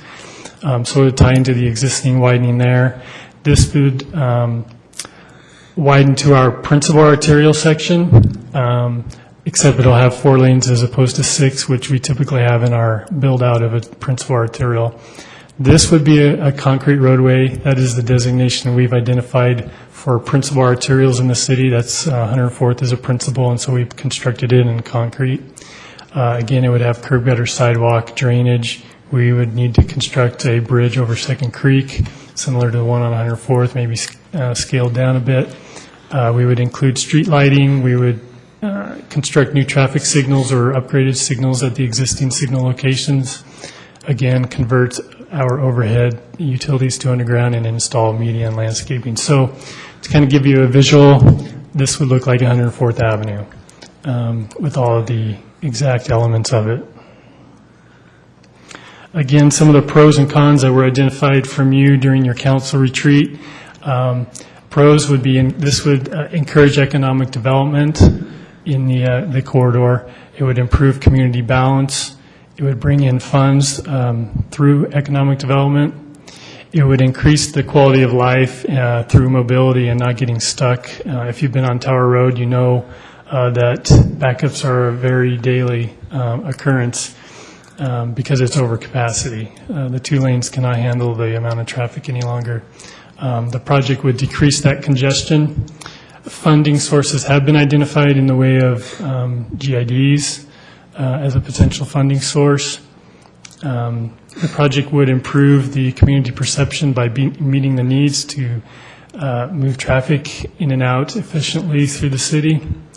There is community support for this, as we found in the QCI meetings that were held, and this would also improve the community image. A couple cons. This would increase development. Typically, when you make roadway widening improvements, that spurs on development. As we saw on 104th, that was a catalyst for some of the development that took place, commercial development.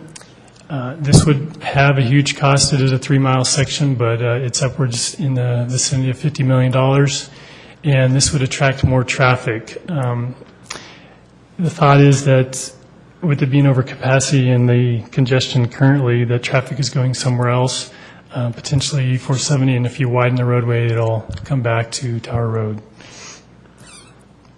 Again, additional information that you had desired through your council retreat discussions. What is the return on investment in the cost? This is something we don't have currently, but we will be developing and have more information next week for you. What is the existing plan for development in the area? Following the comp plan, the corridor would be shown as mixed-use, commercial, residential on the outskirts of that. So it would be a higher density commercial. Education, how do we educate the public on the need for this project and the impacts? We would be utilizing the city's public outreach campaign to do that. Clearly define the role of the Northern General Infrastructure District and the city in funding versus the new GID. There are several different ways that this could be done. You can solely tax the Northern Infrastructure District 100% if you wanted. May not seem fair. You can also tax the E470 commercial GID if you'd like, but again, that wouldn't be fair. So some sort of a split would be most appropriate. And how do you determine that split? One potential way is to look at the traffic. Where is the traffic coming from? Is it coming from the Northern General Improvement District more? How much is regional, and coming up with those splits. So something that we will be looking into as it relates to that. Estimate of timing, again, it would be a four-year project starting today if we were to get started. So it is pretty lengthy, considering the improvements are really needed today. Build an economic development estimate of potential impact. Again, something that we will be developing and hopefully have more information next week for further discussion. Alternative funding sources. In addition to GIDs, there's the potential that we can go out and try to obtain federal funds. We haven't been very successful in the past of doing that, but it is a potential funding source. Location needs and education and time frame, again, touched on previously. This is just a general overview of Tower Road. On the left-hand side is 103rd Avenue, and on the right-hand side is 80th Avenue. A three-mile section of Tower Road would be improved with this project. This is the cross-section of a principal arterial scaled down to 4 lanes with no landscaping. So it would be constructed with an extra wide median for the potential for extra widening in the future. It would include the 6-foot sidewalk and a 12-foot bike path on one side. As part of our cost analysis, we looked at, what are some of the elements we could take out today to reduce the cost. For a full-blown 104th type cross-section, the cost would be $58.5 million. If we were to eliminate the sidewalk, that would drop it down to $55.8 million. Again, if you pulled out just the landscaping, that would reduce the cost to $53.6, and then if you pulled out both elements, it would get down to $50.9 million. And then phasing, this can definitely be phased just because of the amount of traffic in the different areas. Assuming 96th Avenue does get extended in the near future, the first phase would be constructed from 80th to 96th to complete that connection. And then we can then go in and construct 96 to 104th. If 96 is not completed for some reason, we would change that to to maybe down to 80th to 88th, since that's the primary route for a lot of the traffic today. Staff has also determined some additional pros and cons. This one's a given that this project would significantly improve capacity, safety, and reduce the congestion. That's a no-brainer, but just wanted to signify that there is a lot of that congestion is due to that road is just not able to manage all that traffic. And then we would also have the ability to manage that traffic through our traffic signals. We would be able to coordinate them and communicate with them. Today, we do not have that option. If we did, we could be able to manage that traffic a little better. And then it would also tie in with another key corridor that has been constructed in a very similar manner, and that's 104th Avenue. Just a couple cons on this is the long construction window. Not just for this project, but for the north in general. 104th Avenue has been under construction for many years, and this would just add another impact to the motorists in that area throughout that period. Again, we would follow the same 104th Avenue model for program management, where we would hire a consultant to manage the design, acquisition of land, and the construction elements. A summary of the project is it's Tower Road from 80th to 103rd Avenue, the different elements that can be taken out to generate different costs, and the timeline of 4 years to get us to construction. Next steps, again, mirroring what is needed for 88th and Rosemary. We would do some public outreach prior to funding being approved, and then once funding would be approved, we would move to hire that program managing firm to get us started so that we can get this roadway constructed as quickly as possible. At this time, I turn it over again to council for any additional information you'd like to see. Mr. McEldowney? Thank you, Mr. Ellis. Again, a couple quick questions. Similar to my last comments on Rosemary and 88th in terms of the breakdown on cost. The option without landscaping, can we read that as no median, or is that an unlandscaped median, more like we see on 96th, where it's cement? Yeah, we can definitely present it. This would be a fully landscaped like 104th. We could go the route of landscaping or the hardscape median like you see on 96. In terms of cost, there may not be that much of an improvements just because of the hardscape and stamped and colored concrete is going to be pricey anyway. Right. The decision there had to do a lot with maintenance, trying to keep maintenance of that median down. Sure. Okay, so yeah, I mean, I guess carry forward the concepts in terms of cost. I mean, I look at the continuity of that corridor. If we look at how it looks into the Denver segment and how it's looked in terms of the Denver/Aurora segment, they focused on capacity, not on aesthetics. So just to help us understand what the cost breakdown might be if we were to make similar decisions. With regard to the impact, because there is not a lot of cross-traffic on that, are there opportunities to lessen that impact by doing the sort of build left half, build right half model, where you essentially build out a pair of lanes in one direction and you essentially move traffic that's using 2 lanes today onto that? So in theory, you wouldn't have a massive hit to traffic. Yeah, you certainly wouldn't have, the daily lane closures and those sort of things. I mean, that's how we did it on 104th, is we did keep 2 lanes open the entire time, can build. Right. Just because the widening would be on the outside of the existing lanes. Okay. And then my last question, I noted on your slide regarding phasing, if I caught that right, it looked like the phased option was actually more expensive. Correct. There would be elements of tapering for asphalt that would eventually be throwaway. You'd have additional costs for mobilization to bring contractors out multiple times, those sort of things. So that's why it'd be a little more expensive. So in essence, if you stage the progression right, you're still getting a phasing, but you actually don't pay the cost of phasing. Yeah, you can definitely bid the project where it's the entire corridor and have it lumped in and built in phases, as opposed to actually having different packages to construct it in phases like that. Okay, that was interesting. I don't know that that had registered to me that you actually pay more to phase it. So, thank you. Mr. Bullock? Yes, Ms. Ellis, in this presentation, you didn't talk too much about land acquisition along the Tower Road corridor. Because a lot of it is just open now, what would be the process on that?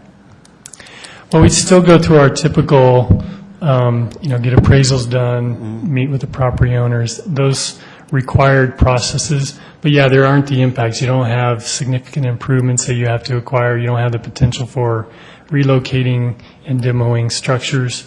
Some of these properties are in the county, so they may not have annexation agreements. Some have already dedicated property. So yeah, the focus on land acquisition isn't as high as it would be on the Rosemary and trying to integrate and work with those property owners. But we certainly would have an outreach and talk with each of the owners on Tower Road. Okay, thank you. Anyone else? Mr. Douglas? Mr. Ellis, on your cross analysis here, I see this, without sidewalk, without landscaping, and this the way it's designed is the same as 104th, correct? As far as the median in the middle and then the traffic lanes. Is there, do you have a cost analysis of what it would take just to have the 6 lanes instead of 4? Not currently, but we definitely can put that together and have that in our back pocket to discuss next week. Thank you. Mr. McEldowney?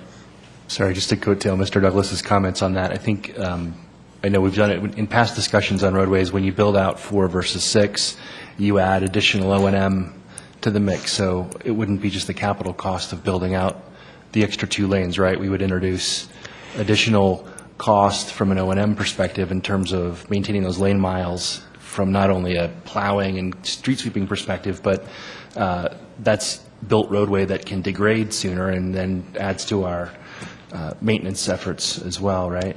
Right, yeah, there's our annual maintenance of, like you said, street sweeping, snow plowing, but also our long-term of managing that. There is a trade-off, though, that there would be less median landscaping maintenance that would take place, so there is somewhat of a trade-off. Don't know those costs off the top of my head, though. But I think to Mr. Douglas's point, it would be great to get that, just to make sure that when we get that, it's not just a capital comparison, but more of a fully loaded cost, at least an estimate in terms of those fully loaded costs. Because I'm just trying to remember from past discussions, that logic, and I can hear Mr. Sterling in my ear somehow talking about, again, you build it before you need it, and it actually can cost you more if that's the case. So, okay, thanks. Seeing no one else, let's go ahead and move on. Thank you, Mr. Mayor. Our final presentation tonight, Mr. Ellis has given us a couple of very good presentations on the projects side of the ledger. The final presentation tonight is some preliminary revenue analysis of the different revenue options that City Council discussed on February 2nd. You had asked us to do some more analysis of some revenue to be generated and some different options in that regard, and Mr. Tinklenberg is here to walk us through his initial analysis. Okay, go ahead, Roger. Good evening, Honorable Mayor and Council. Good evening. We'll see if my voice lasts throughout the entire presentation, so if it fails partway through, I've forewarned you. I'm not sure who I'll turn it over to, but at any rate. Same type of schedule in terms of when this information is coming to you, presented for discussion again on the 25th. Then from there, the timeline will depend entirely on direction from Council. If you want to place it on the anything on the November ballot, then I picked these dates kind of out of the air, but it does give you an indication. The measure really should be in place by June 17 in terms of what you want to do. The ballot language has to be set by August 19, and that's from the city clerk's election calendar. The option summaries, or the summary of the options that were recommended by the QCI group, as you recall at the winter retreat, you had asked staff to come back with further analysis on these. These are the numbers that were generated at the time for the Quality Community Initiative Task Force, and so that's what they worked with. They had recommended that we look further at impact fees, stormwater utility fee, Parks and Recreation, a new special district, an admissions tax, a head tax, and a sales tax increase. So I'll look at each of these in further detail, but again, the numbers have changed because of additional analysis and updated numbers. So looking first at the impact fees, QCI had recommended doubling the road impact fee to raise $400,000 per year, assuming approximately 200 residential permits per year. That's what we permitted last year in 2012, was 194, so real close. So far this year, in January and February, we issued 49 permits, so obviously we're far ahead of that pace, so that's good news. An option, instead of doubling the road impact fee, would be to simply require the developers to fund the first lane landscaping and sidewalk improvements in addition to paying the current road impact fee. Or you could give them the option, if they don't want to do that, because of timing with their project, they could pay double the road impact fee. So they would have the choice of the two. That's an alternate to actually doubling the fee on everyone. The pros of doing this, now I have to admit to you that these pros were developed through staff discussion. Council, if you recall, you had done the pros and cons on the projects, but not on the funding sources. So these do not reflect your thoughts. These are simply ideas that we came up with for your consideration and thought. So the pros in this con, it allows the city to fund more than the current 40% of arterial road construction, because that's all that comes from the current road impact fee. It also doesn't require raising the impact fee. It also makes Commerce City consistent with Aurora, Brighton, and some other communities.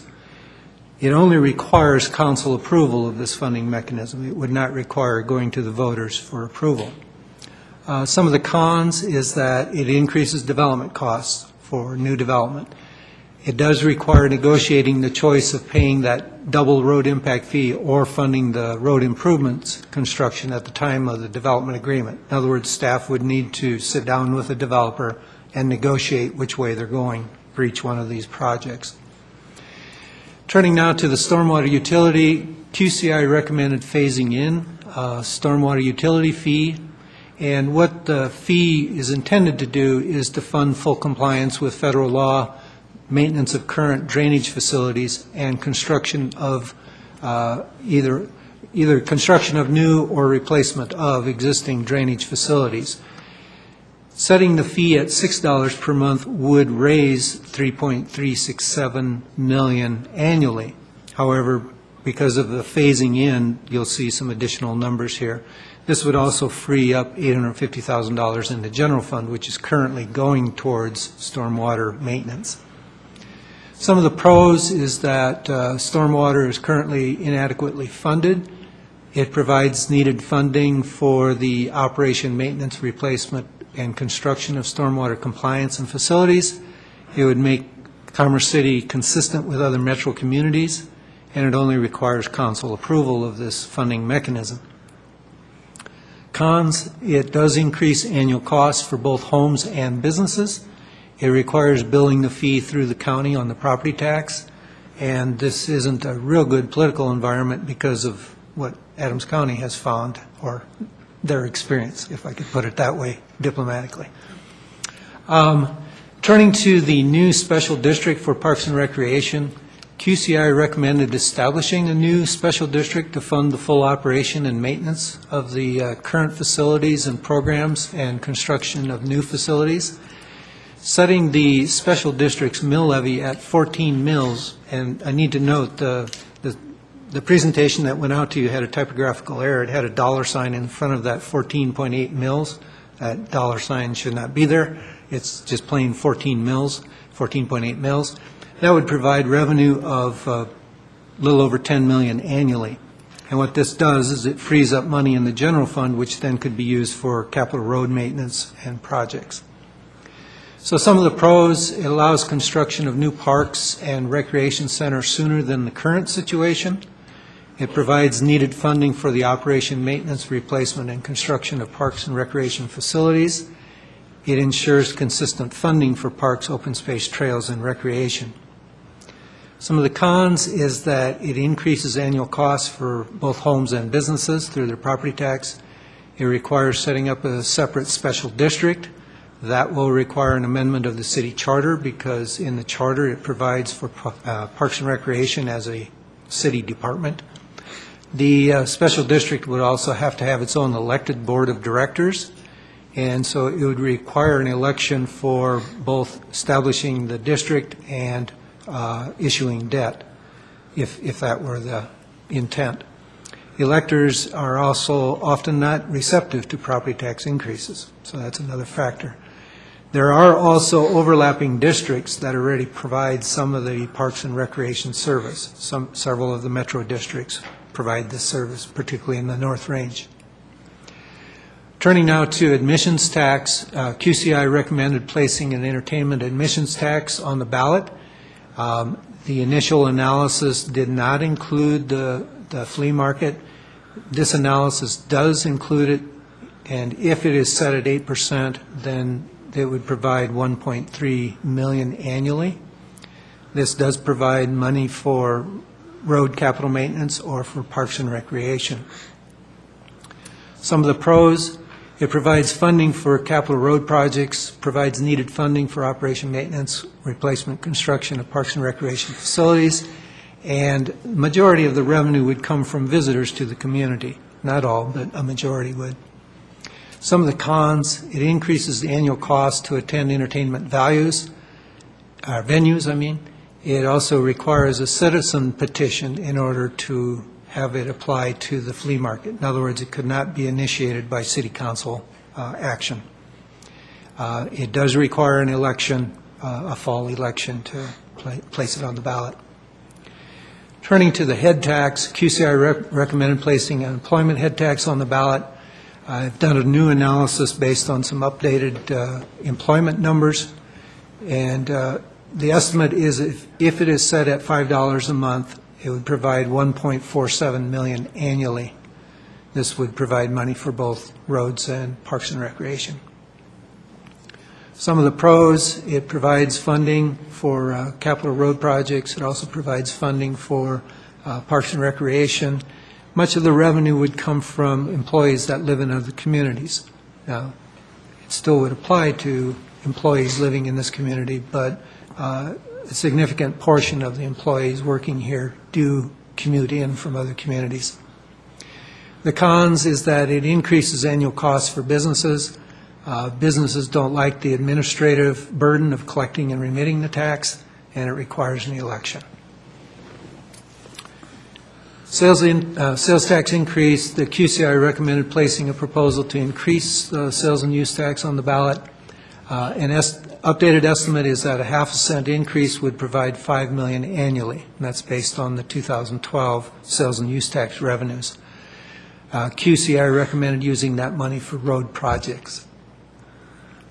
Some of the pros includes it provides funding for capital road projects. It does not require a new collection mechanism, and most of the revenue would come from businesses rather than from residents. Some of the cons, it increases annual costs for businesses, and it does require an election. Some additional information is that we calculated what the impact on a family of four would be for each of these revenue measures, and then I also compared the sales and use tax rate to other cities in the metro area. So the impact on a family of four, that's based on the annual spending by a family of four, and a half-a-cent increase in sales tax would impact a family of four by $72.50 per year. And if you went a full 1%, obviously it's double that at $145. And admissions tax, if it was at 8%, it would cost them $42.24, assuming that family of four went to 4 soccer games and went to 4 drive-in movie events. The Stormwater utility fee at $2 a month would be $24 a year for a family, and then on up from there. $4 a month is $48, and $6 a month is $72, of course. In comparing our sales tax rate to other cities, you can see the city, Arvada, Aurora. Arvada is at 3.46. Aurora is at 3.75. Broomfield is one of the highest at 4.15, but they also don't have a county tax since it's the city and county of Broomfield. Denver is at 3.62. Federal Heights is at 4. Let's see. Westminster 3.85. Thornton at 3.75. So you can see basically what the competition is. The other interesting thing was, as I was looking this up, I was surprised by the number of cities that do tax food. We're one of 8 in the metro area that I found that don't, and there's 21 that do. Not saying that's a good thing. I didn't think there were that many.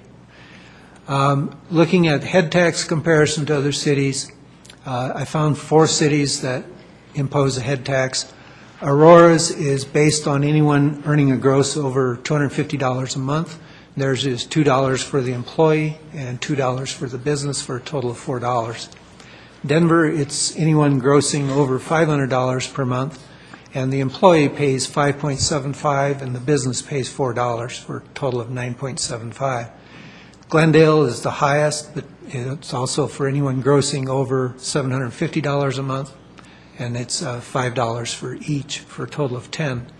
Aspen has a different approach.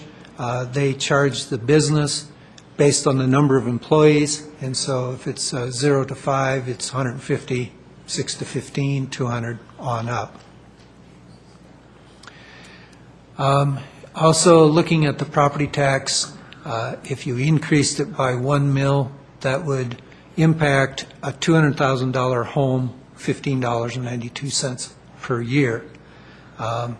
If you did a special district at full funding for the Parks and Recreation program at 14.8 mils, that would cost $235, almost $236 per year on a $200,000 home. So this gives you a range of, the range of possibilities in terms of if you looked at a property tax increase. I also threw in here a comparison to other metro cities in terms of their property tax rate. The highest one on this group is Glendale at 18.67 mils. Ours is 3.28. I used 2 years because sometimes a city has to do a Tabor recalculation just to provide a refund. We did that in 2010, so that's why ours is a little less in 2010. So I provided both years just to give you a feel of where they normally are at. In this group, Lafayette is the highest at 15.5 mils.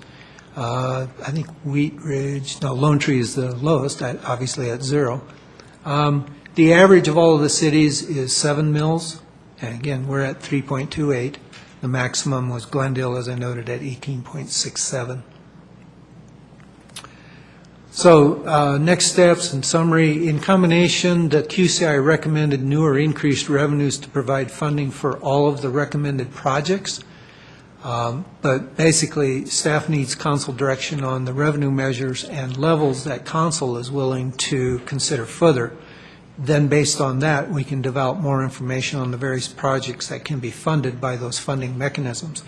And once that's all done, then scientific polling really needs to occur with the community to see what the community's reaction to all of that is.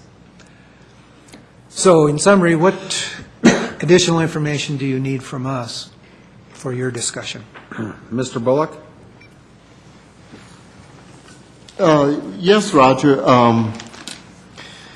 On a lot of the fees that the QCI recommended, when it came back to council at the retreat, we had a different change of plan. Well, we didn't, but we basically, with the Park and Recreation District, it was one of the things that I think as a council as a whole said that, no, we don't want to do a Park and Recreation District because we don't want to take it out of our hands. we want to still have the input over what happens with our park and recreation. So that district was one of the things that we definitely, if I remember correctly, as the council said, and if I do remember correctly, the sales tax increase was going to be split between park and recreation and transportation after we took the district off the table. The stormwater impact fee was going to be set at the minimum of $2 per month because $6 was just totally unacceptable with council. And the emission head tax, I don't remember it being at 8%. Does anybody else remember it being at 8%, or was it 4%? I thought it was 5. Oh, okay, 5%. But it was, you said 5 too? Okay, $5. I knew that we had a 5 in there somewhere. The only one that, and the head tax was $5 too. Because what we wanted to do is, we didn't want to make, what we're trying to do is not make a really strict impact right now. It's like we're easing into this, but it's going to generate the revenue to make it a quality community for a lifetime. And this is just my recollection. I would definitely like to have other council input on what they remember. Councilwoman Carson? I was going to speak of the same thing, of the sales tax increase of, not that, but the special district for Parks and Rec. I thought that that was something that council said they didn't want to do. It would take a complete change of the charter, but that we did want to look at either sharing that sales tax increase or having another ballot issue that, I don't remember how we decided we wanted to do that. I just remember that I thought that we were not going to look at a special district, but we were still going to look at a funding source. So, and I was pretty sure it was with the sales tax increase, but I don't remember if we were going to share that between roads and Parks and Rec, or whether we were going to put another one on the ballot. And then the admission tax, I don't remember us deciding what percentage. I didn't think we did. And then Mr. Galler?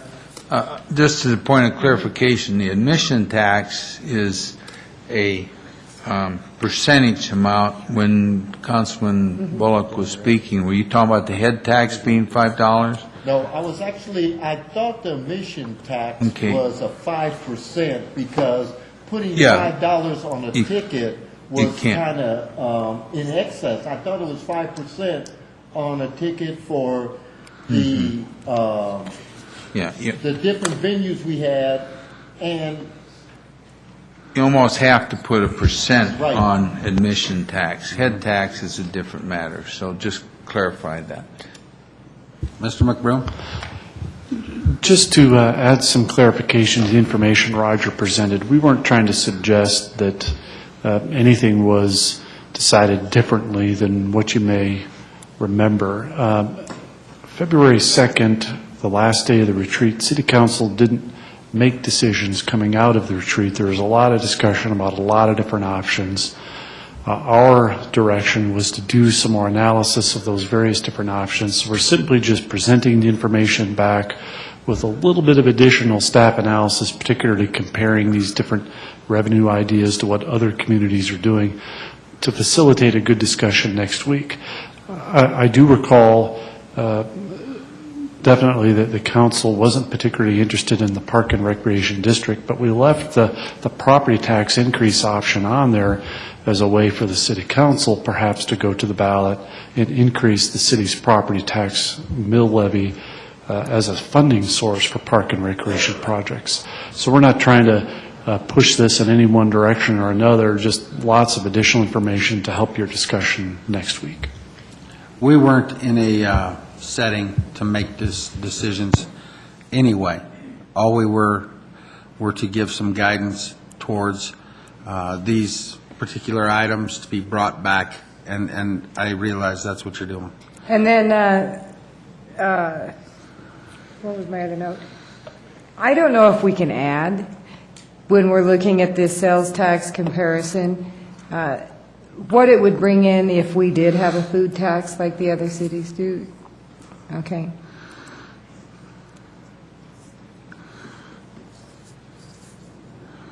Trouble? I just want to look. Do you want that calculation tonight or in the future? Oh, you can bring it to the study session. Okay. Okay?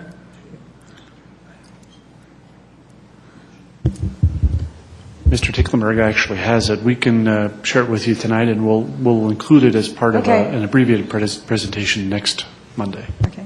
It's $2 million a year? $2 million? Yes, ma'am. At the current rate, And then 3.5%. I do know that, and I don't know how it happens, the city of Brighton somehow is rebating some of that money back to their residents. The city of Greeley also does that. I'm familiar with Greeley's, not Brighton's, but Greeley does $45. Let's see. I did know. $45, but it's also income-based, so it's income qualified. Okay.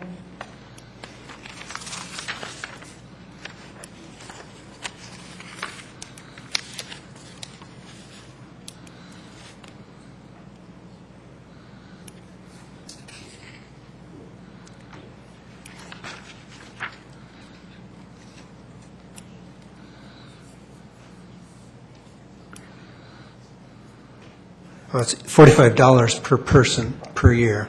45 per person Per year. And it's income qualified. Okay. And that's how Greeley's doing it? Yes, ma'am. And then, I don't know how much work it would take you to see if any of the other cities are, like I said, then the reason I knew Brighton was because I think they had a ballot issue just recently that said, instead of giving you the rebate this time, would you move your money to, I don't know, maybe it was to build the water park, I don't remember. But, so I do know that they do it, and I don't know how many other cities do this rebate back to the citizens that actually live in the city.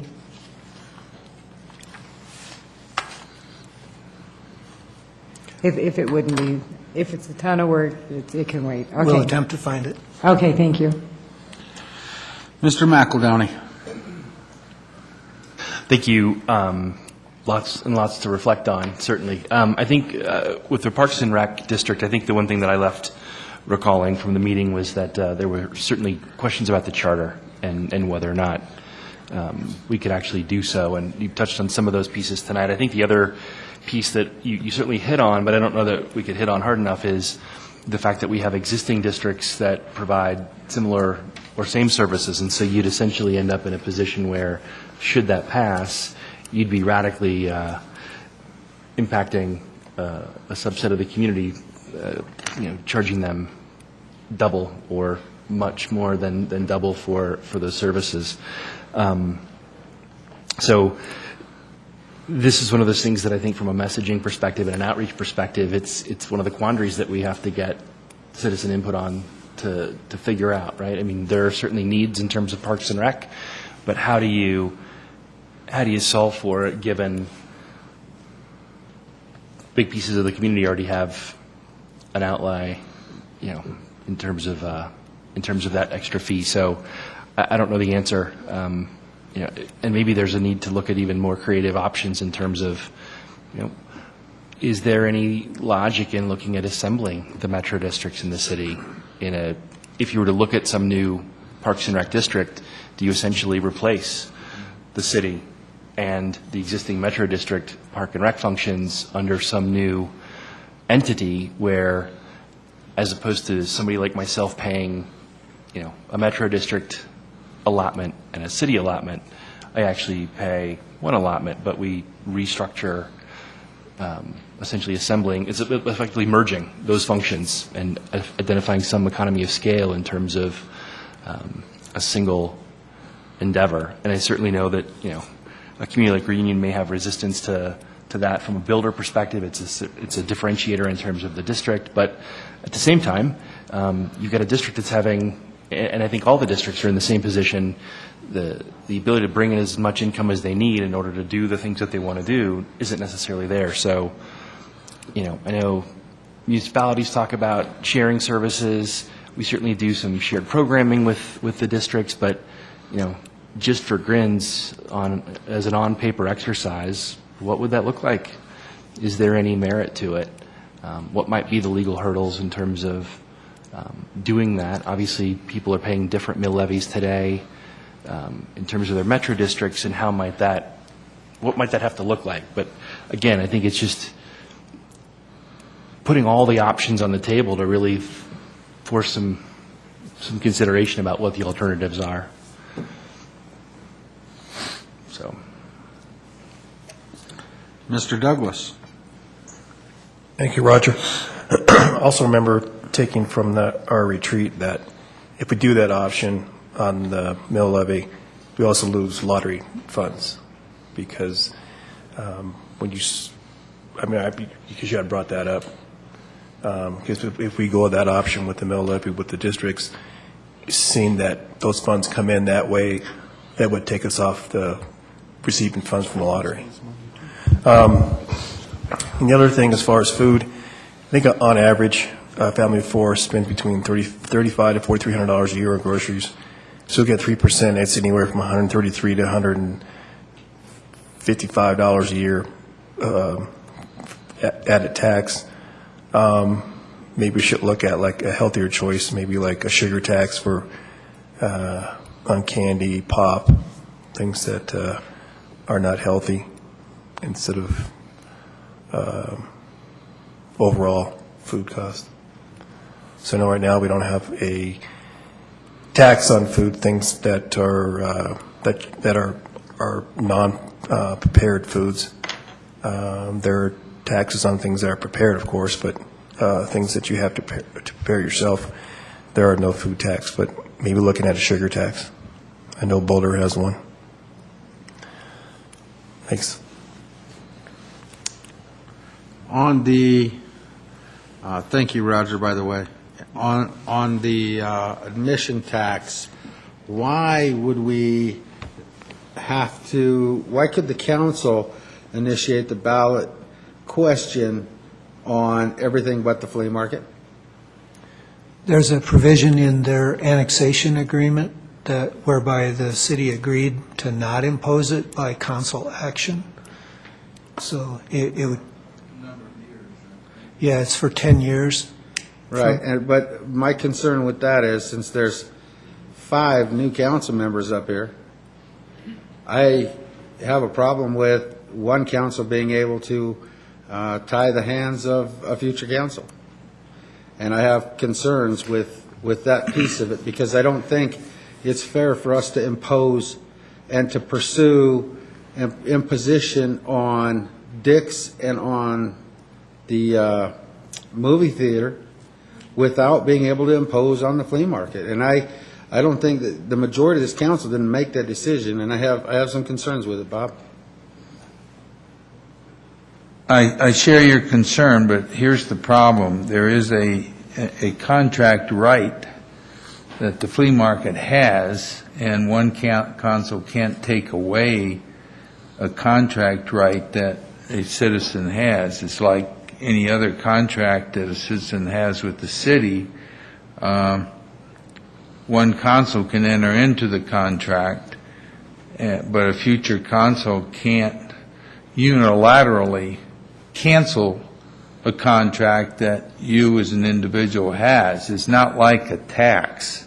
Like you can impose a tax, city council next year can change it, subject to a vote, of course, with Tabor, but there are certain things that you as a city can do as a city council, and then another city council undo them, such as an ordinance for police purposes or public service, that kind of thing. But when it comes to a contract right, you have to be careful what you take away from a citizen. Like if he has a contract to sell, as an example, product to the city, and city council changes, and that contract is to run for 2 years, say, city council changes the number of council members or who voted for it, city council then can't change that contract until it runs out just by unilateral action. You'd have to have an agreement with the contract holder. I understand what you're saying, Bob, and I also was here when that all took place. And I guess you probably understand where my feelings are coming from. Right. Because there was already a discussion of a seat tax, and this was put into a contract form, which I have concerns about it because it's not the same. To legislate whether a tax can be imposed through contract, I think takes away the rights of future councils differently than, say, a different contract means, a standard contract means. But when we start incorporating, and I know this was already done, I just have to get my 2 cents out on it. I know that this was done back then.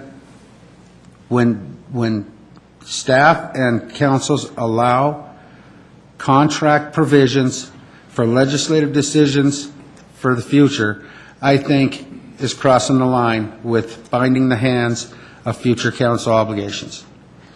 Now, and I'm just concerned with it, and I said my piece. I know where you stand legally on it. I had a problem when it was done in the past, but it's really hard to go and say, okay, those who have venues that provide entertainment, and we're going to, as a council, pursue treating everybody equally, but we can't fold in a particular user because they were contracted a legislative right for a certain amount of years. By the way, how many years have passed? 3, 2.5? I think about 3 years. I would think so as well. But let me add to this.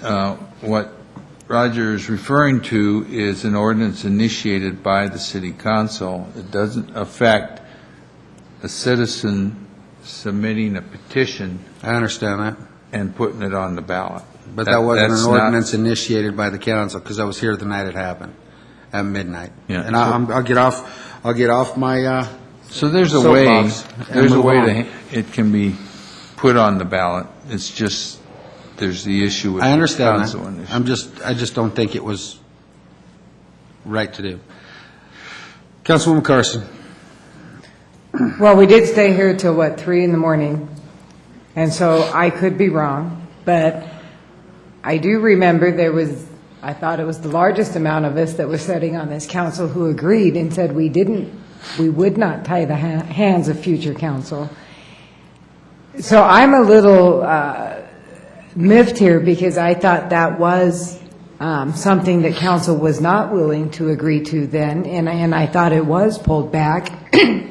I'm trying to remember how the argument was, because I remember being told we either take it all or we take nothing. And I thought it was that change that the majority of council here said, no, we were not willing to tie that, and that it finally did go that way. But there's 3 others sitting here. I'm quoting what the document says that that the council approved. I understand that, Bob. Like I said, I'll get off my soapbox. I didn't mean to engage any of the other council members. I just wanted the residents to hear what I had to say about it. I don't think it was the right thing to do. And I do agree with you, Mr. Mayor, but I think the councilors that are sitting up here probably felt the same way at the time. I agree. I was here during the meeting. So that kind of complicates how that piece would have to go forward. Correct?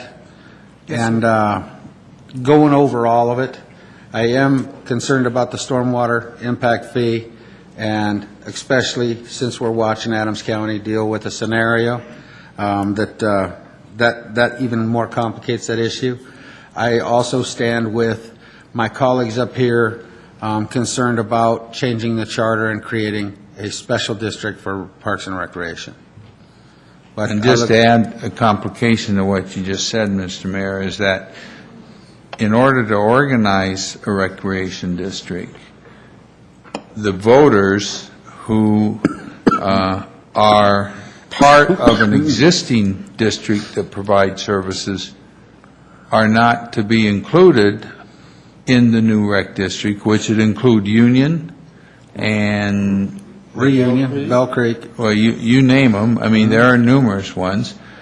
Or the district that's providing the services has to waive their right to an exclusive service, which means exactly what was said here earlier. Then the citizens in that district would have a double taxation if it was waived. So that's not likely to happen, that the district would waive it.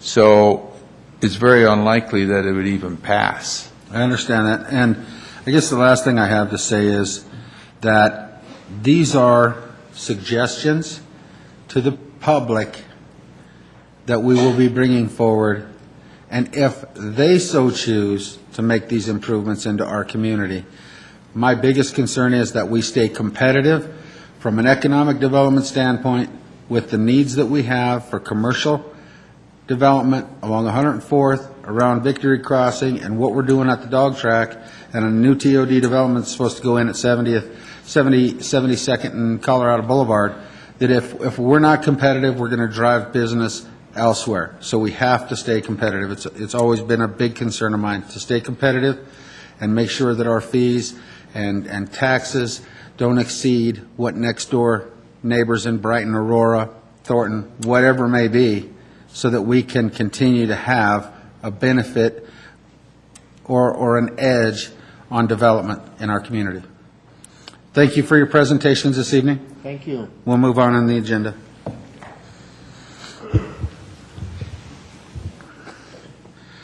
Administrative Council business. I know we have a couple items. I need to request from the council to allow for a special meeting and an executive session to take place Monday night, this upcoming Monday night. Oh, we already did that.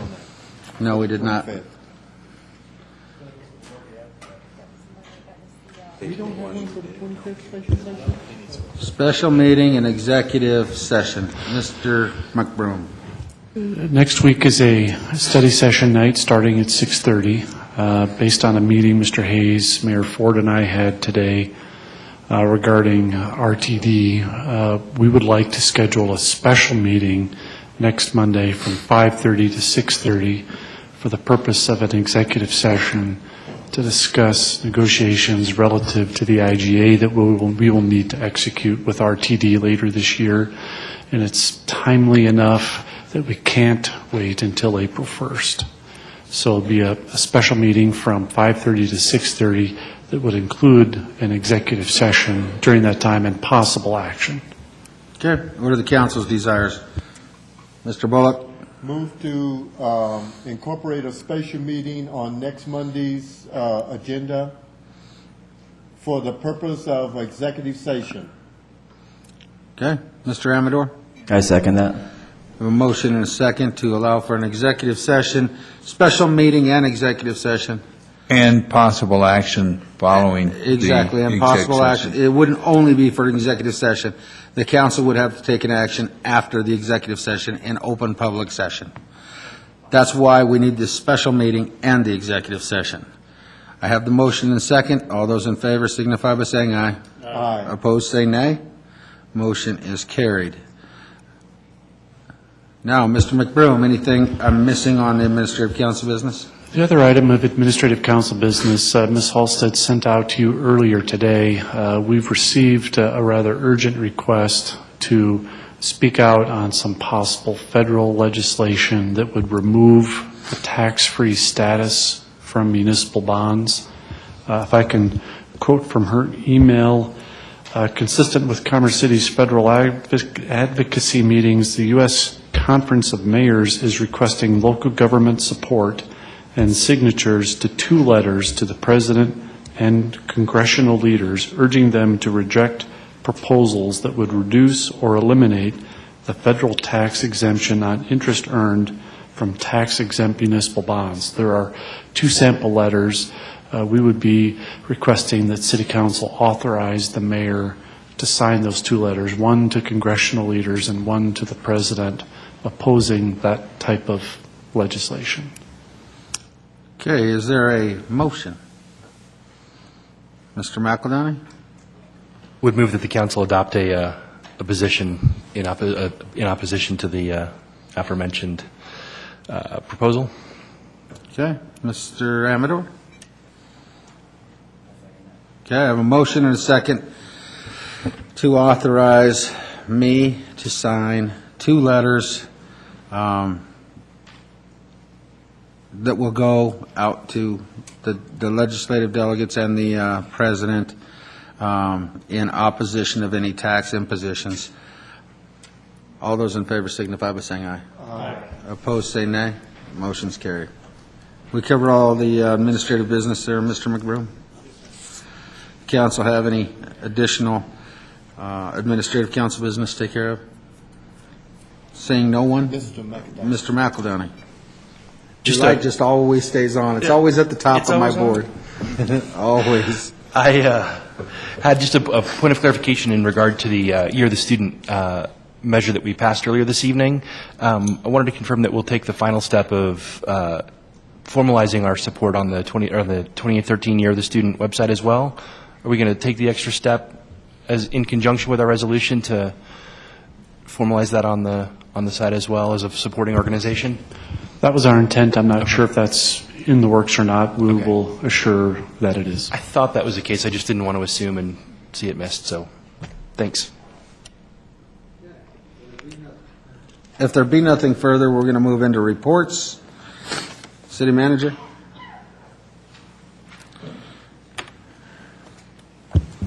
Bear with me a moment, Mr. Mayor, while I... Why don't I skip over you and let's go to Mr. Gaylor.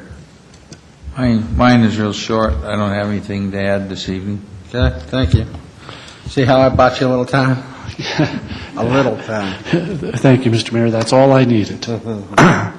We did send out City Manager's update prior to this evening's meeting. We've got several updates. One is about our code enforcement efforts that we'll be getting again this spring. It's referred to as the 3 Cs project. I would encourage you to take a look at that update and contact us with any questions. We also have provided an update regarding ongoing work staff has had with the Aqua Clean company to address potentially faulty installations of water softeners. So a lot of good information there about the great work staff has done.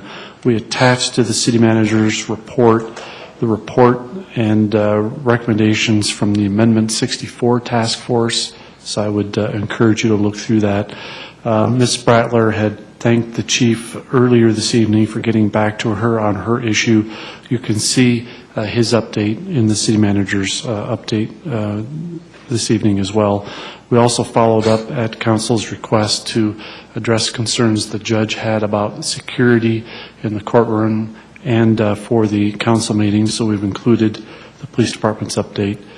And also we have continued to work with a concerned resident with students at Prairie View High School, and a further update was provided by the police department tonight, and we've included it in the report. And as I discussed at the last regular meeting, at each regular meeting we're starting to include a look ahead for council on what the council work schedule looks like over the next several meetings, just to give you kind of a heads up as to what your future agendas are looking like. So as always, would invite any questions that you have about the update. Thank you. Now I'll get into the council report. Most of the council attended a dinner with School District 14, helping to build those relationships to move the community forward collectively.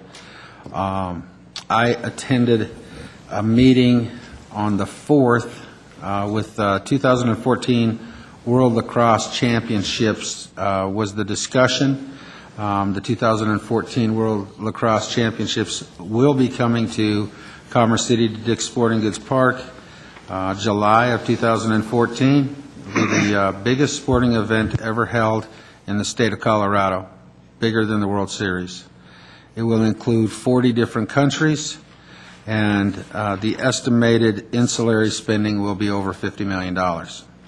So that's a great thing to have for Commerce City to be having come to our area. It's going to also help to encourage economic development in and around the stadium site. We're going over some of the early stages of logistics, and we will be putting together a gathering of local businesses and nonprofits, and including, of course, the other entities within our community to talk about structure and participation so that all of the businesses can reap some of the benefits of having that within our community. So that's moving along nicely. You will be hearing a lot more about that as some time passes us by. I wanted to talk a little bit about the DIA consultation committee meetings that have been taking place. Out of the consultation committee, what it is we have the Airport Coordinating Committee, which includes several members from Aurora, Commerce City, Thornton, Westminster, Brighton, and Adams County, which were the original entities that filed the suit against DIA when they were building for the noise and those particular venues. They constructed the 1988 IGA that requires non-aviation development to go outside of the fence. Aviation development can go inside the fence. And there's discussions about how that really works. So ultimately, the committee was starting to lean towards not working together very well, filing lawsuits. The last piece of that IGA, for 1988 IGA, allows for the Airport Coordinating Committee to select 3 members of the Adams County side, and Denver gets to select 3 members from the Denver side to create this Airport Consultation Committee to look at land uses and potential land uses within and around the airport. Myself, Mayor Steve Hogan from Aurora, and Commissioner Chaz Tedesco are the 3 Adams County representatives that have been working on the consultation committee side of things. On the Denver side, it's Mayor Hancock, one of his chief of staffs, Paul Ryan, and the manager of DIA, Kim Day. And we have had a couple of meetings now. I think we're starting to gain a little ground on how we work together. And I think it's important that everybody understand that if we all file lawsuits against Denver, and even if we win, we lose. If we don't file lawsuits against Denver and we don't get a piece of the pie, we lose. So there's only one way to make this a win-win, and it's trying to work together so that we get what we have coming to us and our residents get what they have coming to them as far as economic development, transportation improvement, and those kind of things. So I've been very much tied up over the past couple of months dealing with multiple DIA coordinating committees, consultation committees, and working group meetings with the other mayors. But we are gaining some ground. I'm sure some of you have been seeing some stuff in the press, but we do have a DIA Airport Coordinating Committee meeting tomorrow. So the saga continues, but I do think we're gaining some ground, and I'm excited to report all of the findings to the council as we move forward. Next, I would like to thank all of the residents for allowing us to go take care of our legislative business in Washington, D.C. I think it was one of the most successful trips that we've had. The asks weren't as great as some of in the past. However, we did get some good clarification on some major issues we've been dealing with in the city. I want to speak briefly about a couple of them. One, I know there's been a huge residential concern about the railroad horns that are being blown at 96th Avenue and Highway 2 due to the fact that that was designated as a quiet crossing or a wayside horn crossing scenario. We went out and met with Secretary LaHood, who's the Secretary of Transportation, and members of the RTA, Railroad Transportation Authority, and we found out that the reason, even though we have spent a lot of money to put in these quiet zones, or what's the other term? Wayside horns, to reduce the noise impact on our residential neighborhoods, especially at night while people are sleeping, that the crossing at 96th Avenue and Highway 2 has both fast and slow-moving trains, and the way the wayside horns are set up, it doesn't pick up the slow-moving trains at the same time that it would pick up for the fast-moving trains. So a slow-moving train, the horns may sound before it gets to the intersection.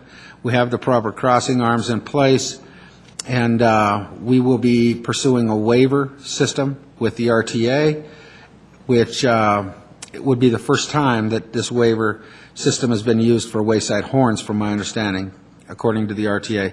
So we have some good guidance on how to get that implemented so that the folks in Eagle Creek aren't going to be having to hear the horn constantly.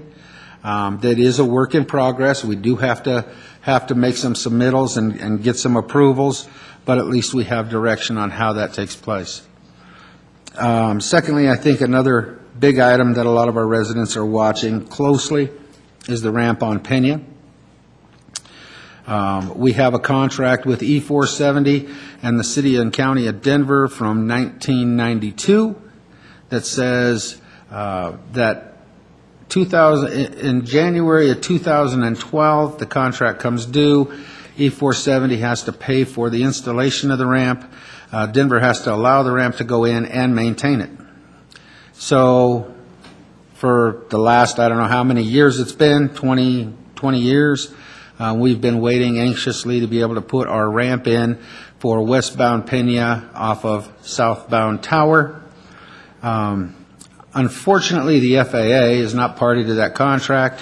The road was constructed by the FAA with FAA dollars, and there's what they call diversion, and that is money that comes off of the airport that is FAA dollars for maintenance of non-aviation related impacts. So anybody that uses Pena that is not going to or from the airport is impacting their road, and the Inspector General doesn't like the fact that the airport funds have to go to maintain a road that is built by FAA dollars, and those FAA dollars can only go back into FAA resources. So that's how you get diversion, is the non-airport related traffic using the road. We went out again, meeting with Secretary LaHood, the FAA.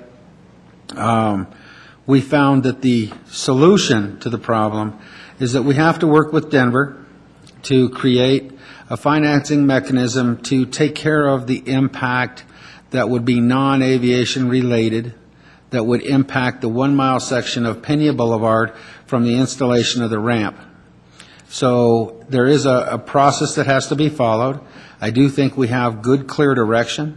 We did have a member of Denver's Chief of Staff with us in the room, and I want you all to know that we're moving forward as quickly as we can.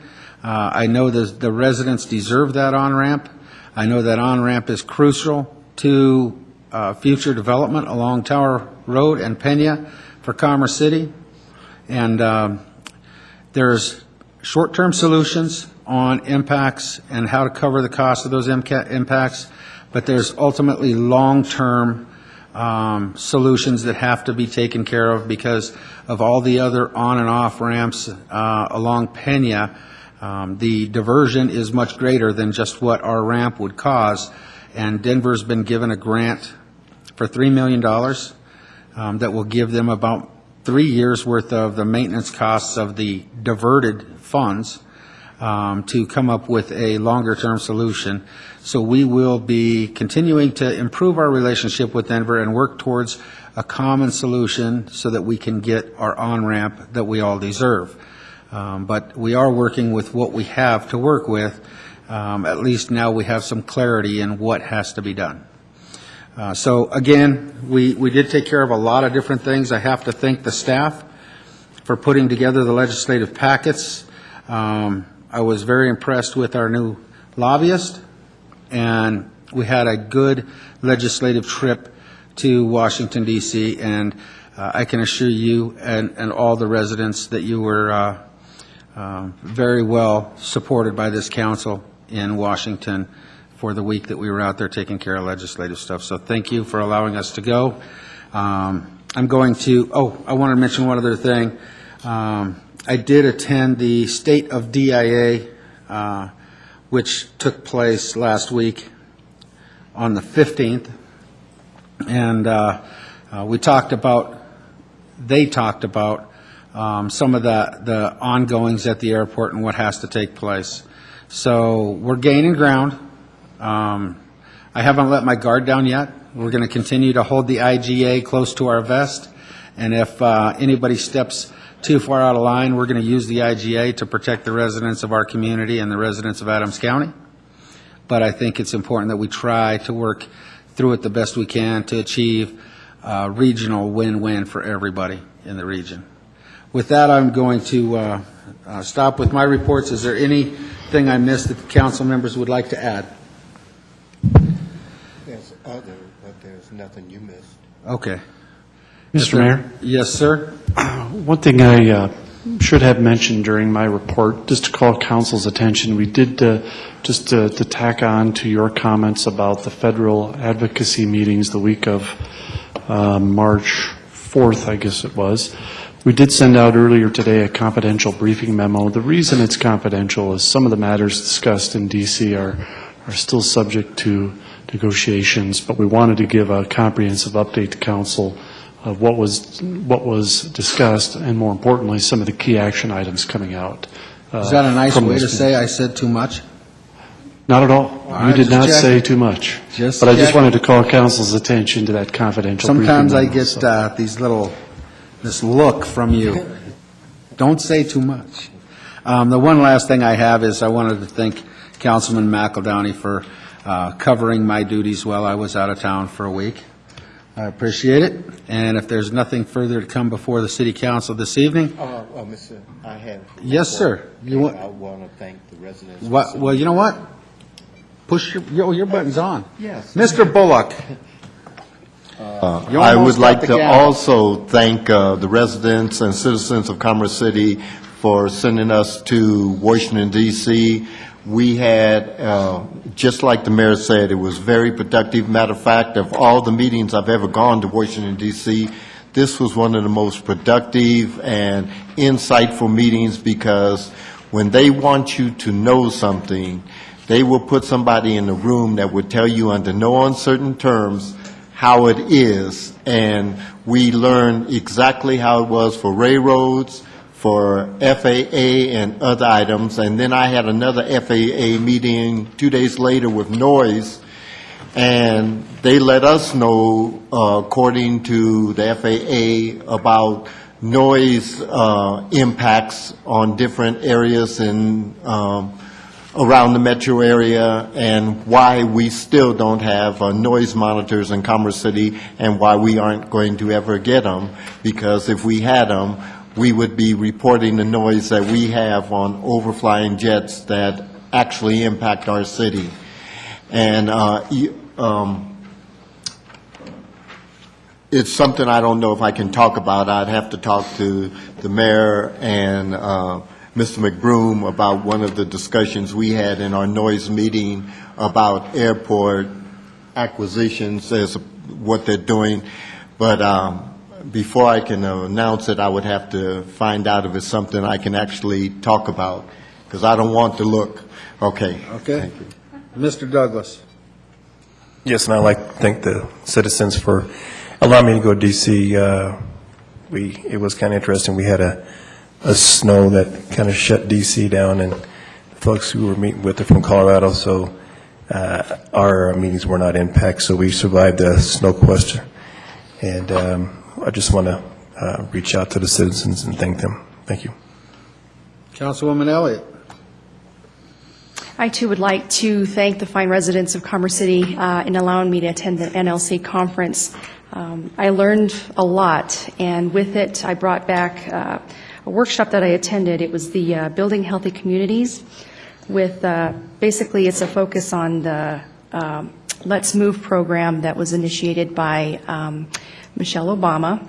And so these were a lot of factors that I thought that we could incorporate with our youth commission and our recreation programs. So I'm hoping to implement some kind of a program or programs available to our youth at very little cost, or if anything, at no cost at all. So it was a great opportunity. I learned a lot. I was able to network with other people from other cities. And I've got to tell you, people know who we are. I was actually very honored that people said, "Aren't you the one that had the dog track?" Just little bits of conversation throughout the conference, and it was a good feeling that people know who Commerce City really is now. So again, thank you so much. I have one more bit of information since I see Mr. Cerna sitting in the audience. There has been some concern, and I know council members have been getting notifications about a meeting that took place while we were in Washington, D.C. concerning the realignment of I-70. From my understanding, that particular meeting was set up by a professor. CDOT has made its decision, and we do not see that decision being reversed to not relocate I-70, but to keep it on alignment. So I want to dispel those rumors, even though there's some emails flying back and forth about this meeting that took place. This meeting wasn't a Denver meeting, and it wasn't a CDOT meeting. It was a meeting from a private person that is still pushing for realignment. However, CDOT has let us know that they're set in their ways on their direction to not realign. So I just to help dispel some of those rumors, for Mr. Cerna has been keeping me up to speed on a lot of it. While I'm glad I have people in the audience and in our community that can give me a heads up once in a while on a few things. But I did look into it for Mr. Cerna, and that's where it's at, so that any of the rest of the residents want to know. I did thank the staff for their efforts and what they put together, but I also want to thank this council for the great job they did out in Washington concerning our legislative issues. Everybody acted appropriately, very respectfully, and I think that it shows when we go into some of those prospective meetings with our elected officials. So thank you as a council. I appreciate the hard work that you endured while we were out there. If there be nothing further, we're adjourned.